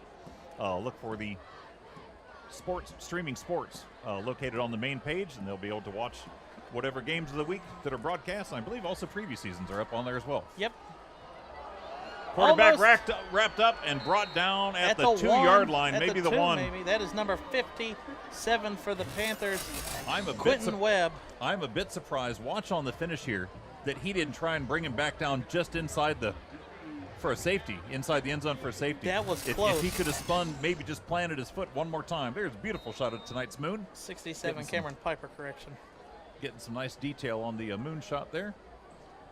Yeah, if he could have planted one more foot, spun him around just a little bit more, would have had a nice 2-point play on that one. A safety here will be huge for the Panthers. It'll turn the momentum. Sawyer gets the handoff. Run up the middle, out to the 5. A gain of 2 or 3. Yeah. So at least they have a little bit more room. 3rd and long, but at least they're not backed up so far to the end zone. It's going to be 3rd and 11 from the 5. And I bet they're going to let this one go to the end of the 3rd quarter. Yep. Running down, about 10 seconds left on the clock, and we've still got 25 on the play clock. So time will expire at the 3rd quarter. Mason 24, Springboro Panthers 14. There's a shot of the Springboro student section there. Not looking quite as fired up now as what they were coming out of halftime. Now it's time, end of the 3rd quarter, battle of the student section winner. Tonight's now, battle. is this like a gladiator contest? Did they come out in the middle of the field and fight? Or is this more of an online contest? That's on our Twitter page. We tag each student section in it at the beginning of the week. Okay. And whoever accumulates the most votes wins. And this week, the Springboro student section, the Borough Blue Crew on Twitter, won 51% to 49% of the votes, 1,097 to 1,053. So only 42 votes separating the two schools. So nice turnout. Nice turnout for them. Electronic presence from both the student sections. So remember, folks, if you're watching the game, pay attention. If your team is coming up later on in the season, remember to get on hashtag. Get all your student sections, everybody involved. No matter what city you're from, get out there and become the Miami Valley Communications Council Student Section of the Week. And that again is sponsored by City Barbecue. City Barbecue. I still like the gladiator battle. I know, we might check that for suggestion. Maybe they come out at the 40-yard line, run into a scrum, whatever, and see who takes it. They can wrestle for the trophy at the end or something like that.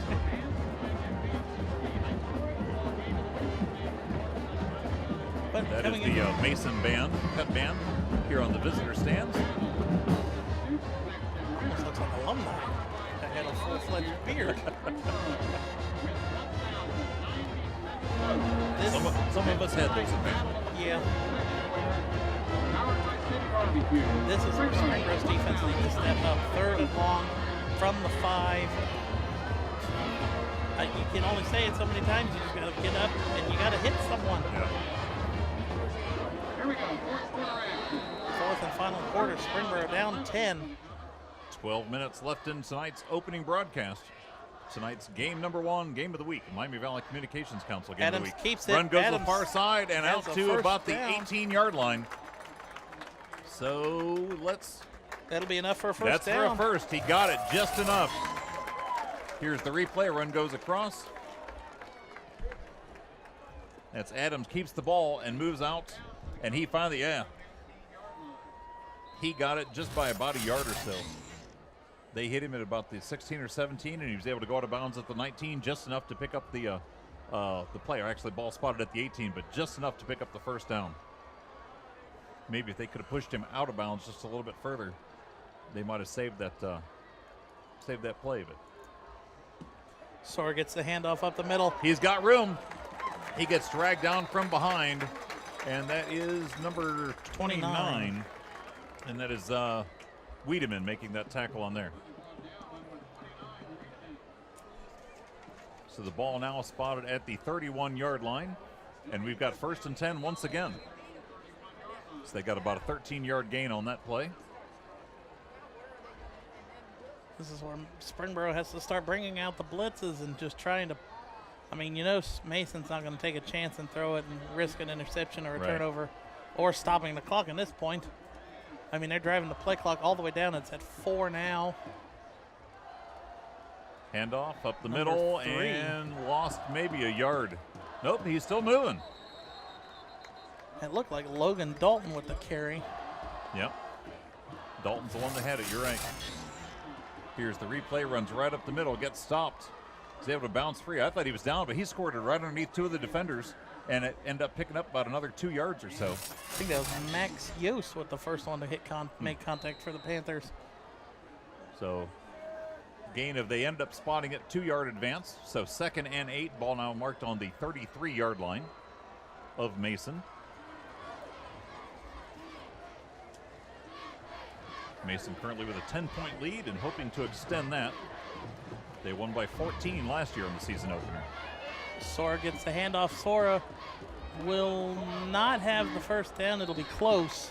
Yeah, he's going to be maybe a yard or 2 short. shy. He's at about the 39.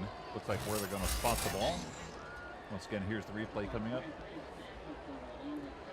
Finds a little gap, bounces in between. We see number 23, Peyton Sandifer, in there for Springboro. A little bit smaller guy, comparison-wise, at 5'10", compared to some of the other players. You see him getting a shoulder and head down right in there and doing whatever he can to help assist in that play, even from the backside of the tackle, and at least shifting the runner sideways so that they don't pick up more forward progress. So 3rd and 2. This is a huge play for both sides, and a timeout called by Mason. So nice play on the previous play, Mr. Sandifer. 9:29 left in the 4th quarter. Mason leading by 10, 24-14. In the City Barbecue and Miami Valley Adapted Sports sponsored Game of the Week here at the Miami Valley Communications Council. Tonight's MVCC High School Football Game of the Week is being recorded by the Miami Valley Communications Council and media students from Fairmont and Centerville High Schools. Go to our website, mvcc.net, to find a schedule for a rebroadcast of this game and other games throughout the rest of the season. Catch tonight's game, powered by City Barbecue, on Spectrum Cable Channel 21 tomorrow at noon, using the hashtag CityBarbecueReplay. Go to mvcc.social to find us all over social media. Follow us for updates all season long and join in the conversation using hashtag MVCC_net. Also check out real-time live scores of our MVCC Game of the Week games. You going to mvcc.fans. Engage now at mvcc.fans.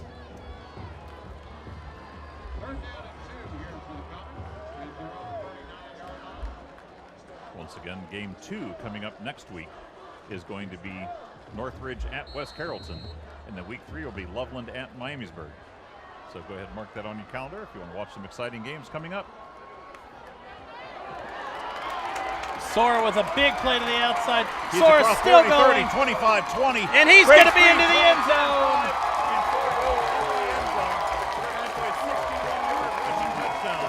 For number 21, Matt Sora. Sora soaring his way into the end zone on a 61-yard run. He broke through how many tackles? We can see maybe on the replay. He broke through 3 or 4 guys running along the near sideline. And then number 10, Cam Inglekay, gave it a nice shot at the very end, but Sora was able to bounce off him and just continue right on in. He had a lot of momentum heading down toward the end zone on that play. So then we've got number 42, Sipe, lining up to kick. Kick is up, and it's good. So Mason now leading by 17, 31 to 14, 9:15 left to go in the game. If you look across the side at the Springboro sideline, it just looks like everything's been drained from them. Deflated, yeah. They were so pumped up, especially coming out after the first half, coming out at the end of halftime, really jumping up and down. And Mason wasn't quite as excited, and now it's definitely shifted. The energy has definitely shifted over to this side. Where we're broadcasting from is back behind the visitor stands. Now you hear the Springboro Panther Band trying to get everybody fired back up.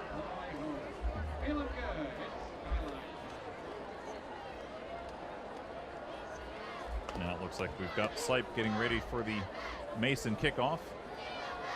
And the Mason players out there dancing in midfield. Number 50, Jake Brocker. And looks like number 45, Joey Gish. Oops, sorry, number 49, Alex Tavella.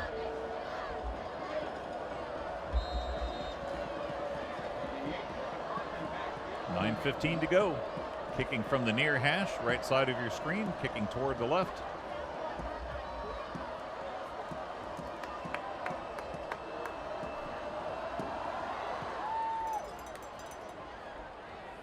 Ball's fielded at the 26-yard line.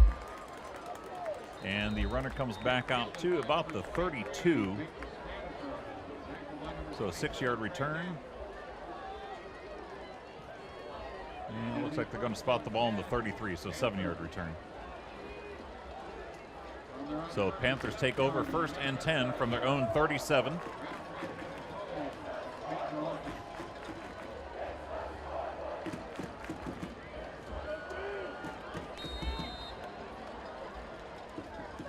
Roundtree, I mean, all you can do now is just line up and throw it as deep as you can and hope your receiver catches it.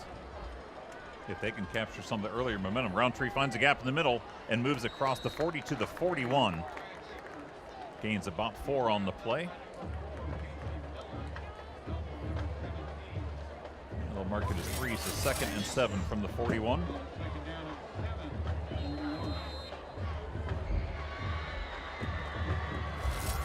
Roundtree has it, passes to the far side, complete to number 13, Eric Myers. Myers moves out to near midfield, and it looks like they're going to spot the ball on the Springboro 49. So that picks up enough for a 1st down, 1st and 10 from their own 49-yard line. Now they spot the ball on the 50. So 1st and 10 at midfield.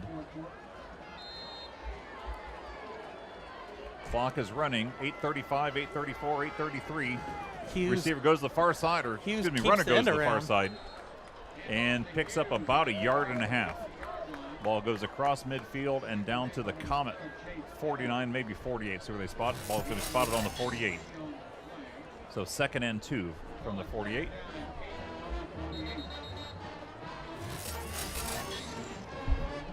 Second and 8. Sorry about that, folks.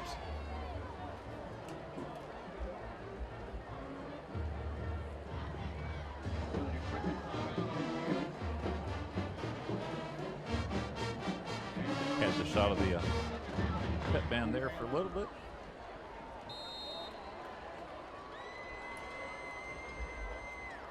Roundtree has the ball, comes to the near side looking That's for a receiver. He's got a man open. Oh, he has one. That's Hughes at the 30, down to the 25, maybe the 26. Looked like he was going to pass for number 33, Sandlewick. I think Sandlewick thought he was getting it too. Yeah, and bypassed Sandlewick, and it went right past him. Sandlewick said, hey, what about me? But he Yeah, made a 10 bigger more play out of it. yards. Yeah. So it got to the near sideline, stopped the clock with 7:59. Gives them time to advance the ball. Oh, he got out of bounds, so it won't start until the hike. Yeah, play clock started. They're at 21. Oh, my, what a big Dropped in hit the by number backfield. 57. That's Hamden again. Zaid Hamden. Once again, a big denial by Zaid. That's, I think, 3 big hits for him so far tonight. I know at least 2, and I believe 3. Zaid got right through that line, wrapped up the quarterback. For a 10-yard loss. 2nd and 20. Roundtree And once back to again, pass. Hamden's breaking in there. He chases Roundtree Oh, he took a big hit after the play. from both sides, kind of the Malachi crunch on the quarterback there at the end. Oh, I'm kind of The ball surprised lands the incomplete. flag didn't come out on that one. He took Yeah. a sandwich hit from the lineman. 3rd and 20 now. Luckily, I think they kind of both hit kind of a glancing blow on either side and didn't actually completely sandwich him, because otherwise that would have been quite painful. I think But we he would was have been able to- saying hello to Landon Palmer, Yeah. the backup. Luckily, looks like he kind of was able to roll off the hits, and both guys spun off of him. Roundtree stays in there. He's looking for receivers. Got somebody long across the middle of the field. He tucks and runs. Oh, he moves puts on to the his shoulder 35. down on 50. And he goes down, looks like at the 30, maybe the 32-yard line. Now a helmet's off. That's number 30. 32. He's going to come out for a little bit. And that's Camden Wood. Watch he drops the shoulder on 50 right there. That's Jake Bradsher. 4th 16. and 14. Caden Newhouse also in there trying to help make that stop. Panthers going for it. Zaid coming down. Zaid Breaks the almost tackle got him again. and throws it away. Once Roundtree. again, Zaid is finding that gap, driving the offensive lineman out of his way, and is letting the quarterback know that he is there and putting pressure on him. That broke the quarterback out of the pocket, and the ball falls incomplete. Zaid is giving this line fits. He didn't really have his name called much in the first half, but so far here in this 4th quarter, 2 big hits, Right. and 2 plays that have I think flushed one Roundtree at out of least the in the quarterback. 3rd quarter. So we have turnover on downs. The Comets take over the ball. 1st and 10 from their own 32. A 14-point lead and 6:51 on the clock for the 4th quarter. If We've you're had an Spring- exciting game for a game 1 of the 2017 season here on the Miami Valley Communications Council Game of the Week. stoppage by the official. I mean, if you're Springboro, I mean, if you take Gotta a make a stop. stop, you got to basically go all out. Yeah. I mean, you know they're just going to hand it to off to Sora, and he's going to just run right up the middle of the field. Play clock down to 15. Snap is off. Runner goes up the middle, Maybe moves a back, gain and of maybe 2. a yard or 2. At this point, Dalton takes the middle. And once again, right there, helping make the stop, number 10, Cam Inglekay.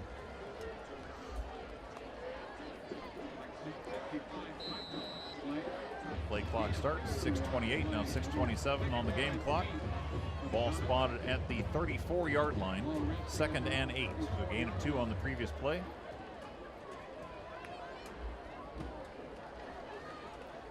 Max Yost here on the bottom of the screen for the Panthers, kind of signaling that he's got the receiver wrapped up. Handoff goes up the middle, picks up 2 or 3 yards out to the 40, it looks like. If you're Springboro here, I would call the timeout. Save the clock. Watch here, runner goes right up the middle. Was that number 3? Dalton again? 3rd and 2. You have to stop them here if you're the Panthers. 3rd and 2, balls just behind the 41-yard line.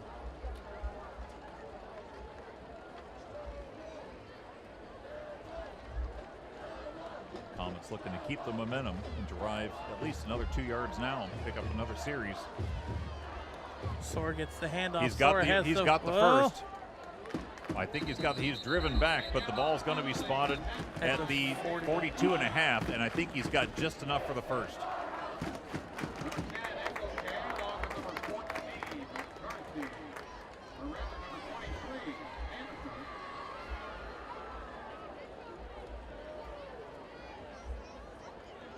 Now they've already moved the chains. I never saw the ref signal for him to move, but they have moved the chains. It looks like he did say that it was the spot.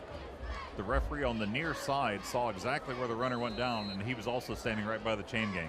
So I think he told him he already saw that it was enough for the first down, ran out, spotted the ball exactly where he saw the ball go down at. And so that is a 1st and 10 for the Comets. Ball spotted just behind the 43-yard line. We'll call it the 42 and a half. Well, if you're the Panthers, you played good this first game of the year.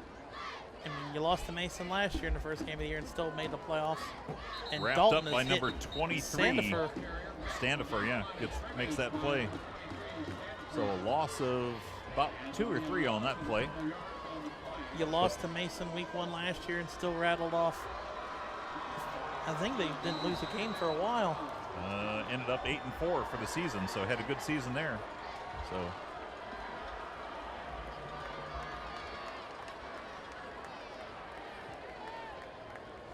All right, the ball spotted right on the 40-yard line now, 2nd and 13.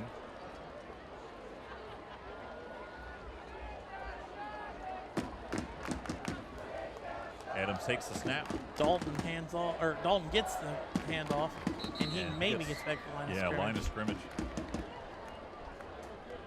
So we're going to have 3rd and a long 12, almost 13 now.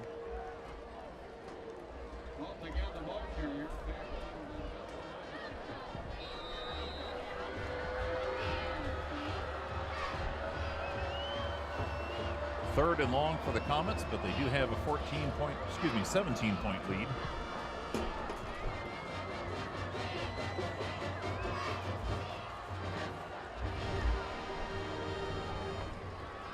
Man in motion going to the top of the screen. Panther defense showing blitz and coming in, putting pressure on Adams. Adams goes to the far side, tucks the ball, and gets about to the 40. So I don't even think he got back to the line of scrimmage. Looks like we have timeout Springboro, I believe.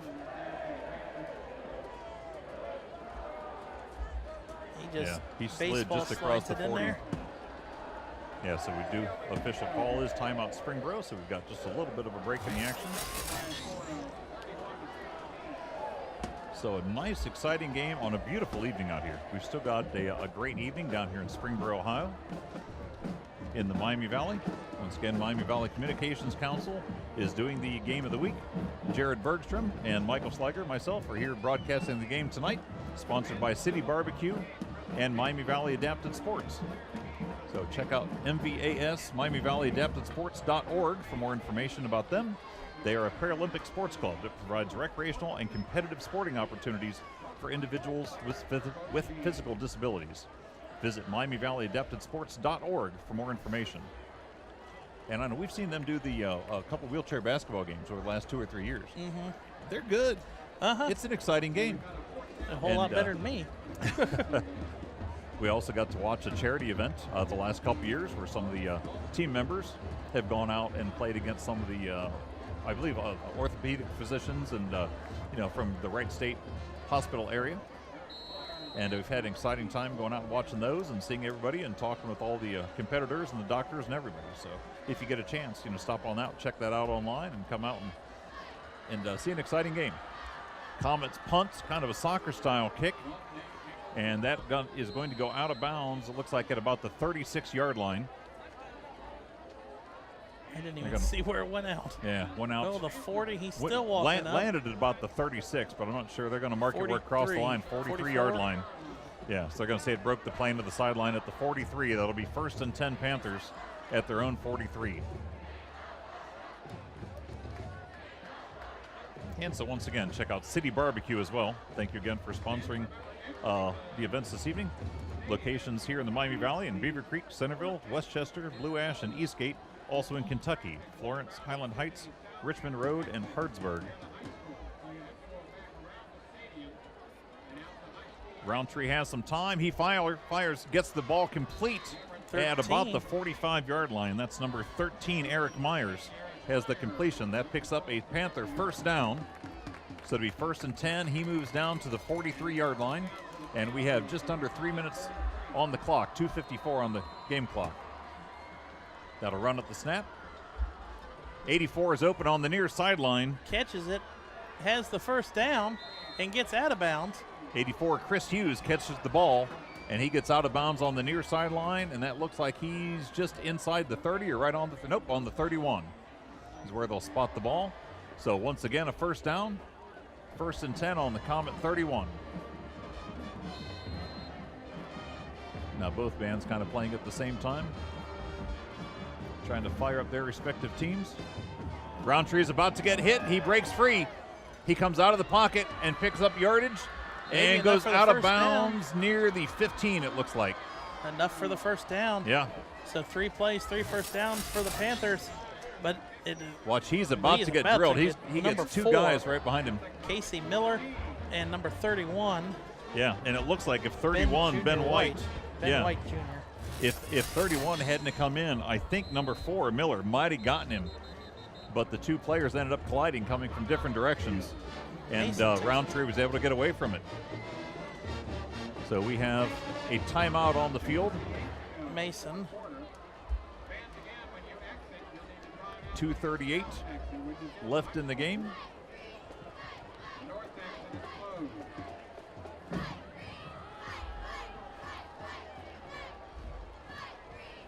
And again, our MVCC game of the week for next week, for week number 2, will be down at Dayton Outpatient Center Field in West Carrollton for the Northridge Polar Bears versus the West Carrollton Pirates. I do not know that much about Northridge, but I know West Carrollton. If you listen to their PA announcer, whenever they get a first down, it's like they get a first down and a touchdown with how enthusiastic he is. So it's always a treat to go down there and watch the Pirates. Yes. I still want to announce from that comfy box that AE Door and Window does. I never get the winning ticket.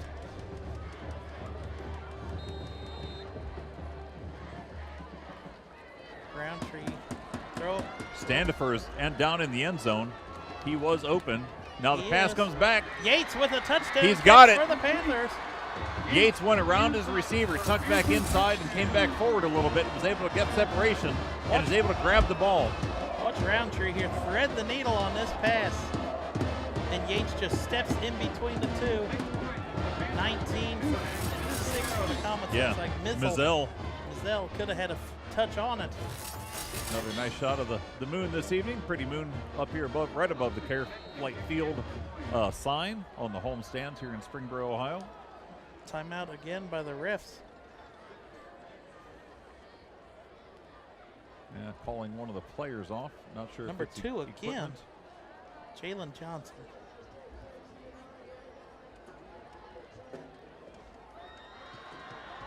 .31 checks back in the game for him. Ben White Jr. I think that was Mizell, number 8, they called out. Oh, they've called him out a few times. Yeah, well, earlier he had an injury at the beginning of the game. Looks like he had kind of a bloody elbow from a scrape on there. But I don't know, maybe after that hit, maybe they wanted to call him out and give him a little breather or something.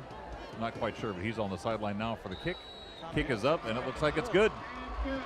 So we have now a 10-point game, 31-21, 2:30 left.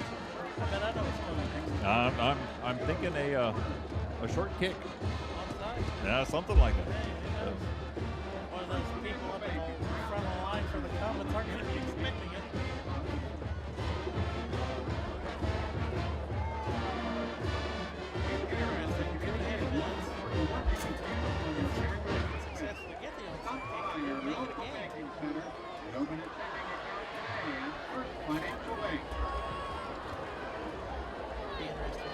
I've seen they've used 3 different kickers tonight. They've used Luxick, Connor Luxick, I think. Luxick Yeah. on extra points. Roundtree has been punting, and Logan Campbell has been kicking off. So I don't know. Trying to confuse the receiving team a little bit. It definitely would, especially if you put all 3 of them out there to kick.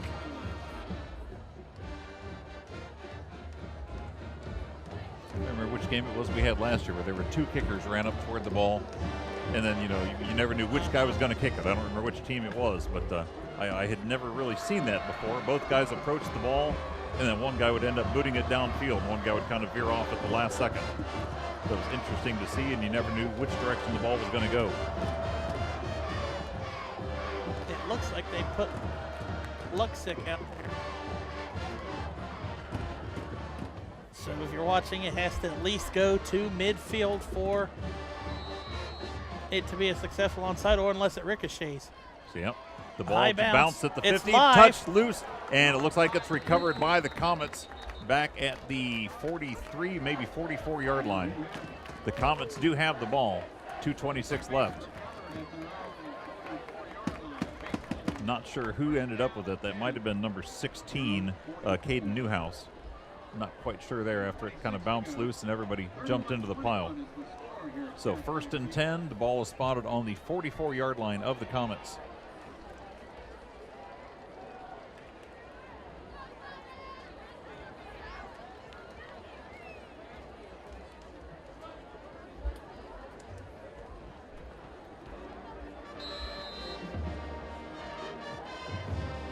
That's the West Carrollton Pirates. They still host the football club. I believe so. I think that is where they play for is it the Dutch? Dayton Dutch Lions. Dayton Dutch Lions, okay. It's a very nice facility if Yeah. anybody hasn't been out there yet to see it. So balls advance out to the 49-yard line. So about a 5-yard gain on the play. 2nd and 5 at the 49. 2 minutes exactly on the clock and ticking. So the Comets just need to hold on for a couple minutes and maintain the 10-point lead. The Panthers want anything but that to happen.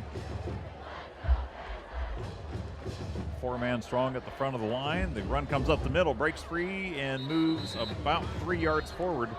And the ball goes across midfield down to the Panthers 48. And now we have timeout Panthers.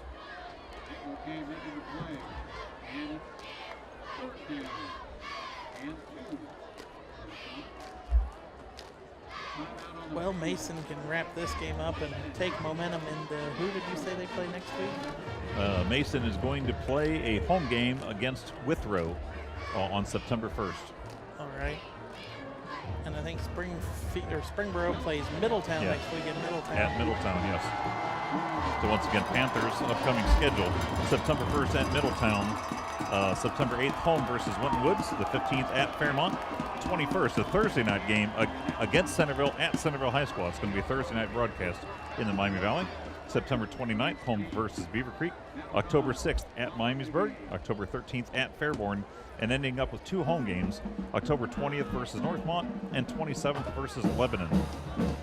Mason Comets tonight here at Springboro. Next week, home versus Withrow. September 8th at Sycamore. The 15th, home versus Hamilton. 22nd, also home versus Lakota West. September 29th at Coleraine. And then alternating back and forth. October 6th, home versus Middletown. 13th at Princeton. October 20th, home versus Fairfield. And ending up on the road at Lakota East on October 27th, just before Halloween. 1:37 left. 3rd and 2 at the 48-yard line of the Panthers. Panthers looking for a takeaway here. Quarterback has 2 runners in the backfield, hands off up the middle, finds a little bit of a gap, picks up a 1st down and about 5 yards more. The ball's going to go down to the 43-yard line. So he picked up 5 on the play, so it's going to be 1st and 10 at the 43.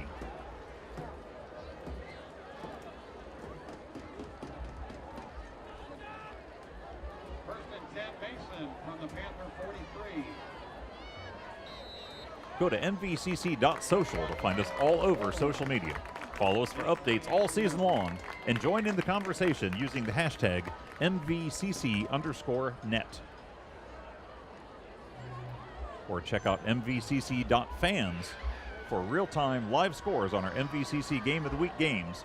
Engage now at mvcc.fans. Handoff goes up the middle, down to the 40, and down to the 38. 39-yard line is going to be spotted. So that picked up about nearly 5 yards again. We'll call it 2nd and 5 at the 38. 1:04 on the clock. And it looks like we have another timeout. Springboro calls their timeout. Is that their last, or they have one left? I believe that they have one. Yes.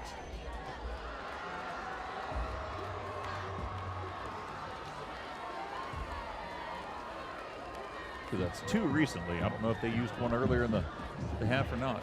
Yeah, I think that's their last one.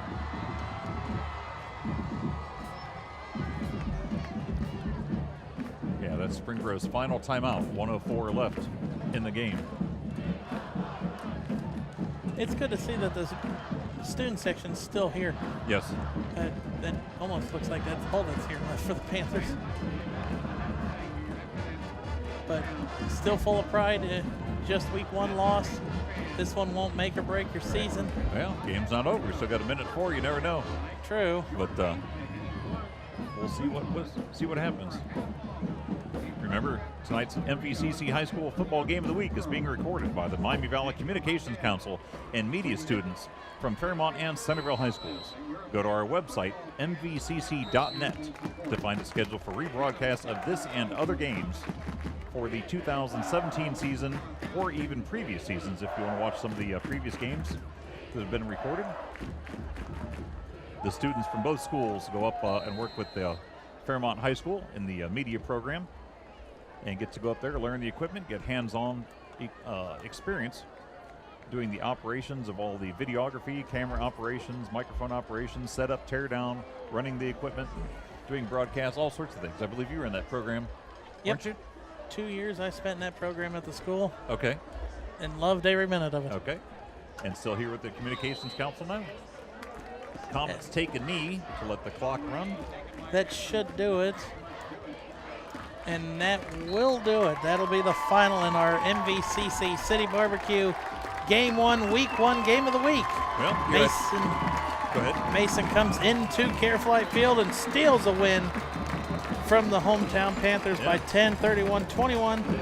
Kind of not expecting what we expected. Right. Our predictions of the first game. I think we both thought that the Panthers were going to take this one. And they started out strong, and Mason kind of came out not weak, but just not as strong as the Panthers. But later on at the second half. Yeah, after faltering, after the Comets faltering at the end of the second quarter, they came out and really kind of made some adjustments at halftime. Beginning of third quarter looked a little bit slow, and then just picked up momentum, and just really turned into a juggernaut. And really made some big changes and big plays at the end of the third quarter and through the fourth quarter to take the game. That does it for our Week 1 Game of the Week. Mason wins 31-21, as you see there on the screen. Next week, we're down in West Carrollton for the Northridge Polar Bears versus the West Carrollton Pirates. We'll remember to stay up with us on all social media platforms at MVCC_net, and we'll see you next week down in West Carrollton. Signing off with Jared Bergstrom, Michael Slugger, and the rest of the Miami Valley Communications crew and the students from the high schools. Thank you and good night. Thank you, crew. Good night.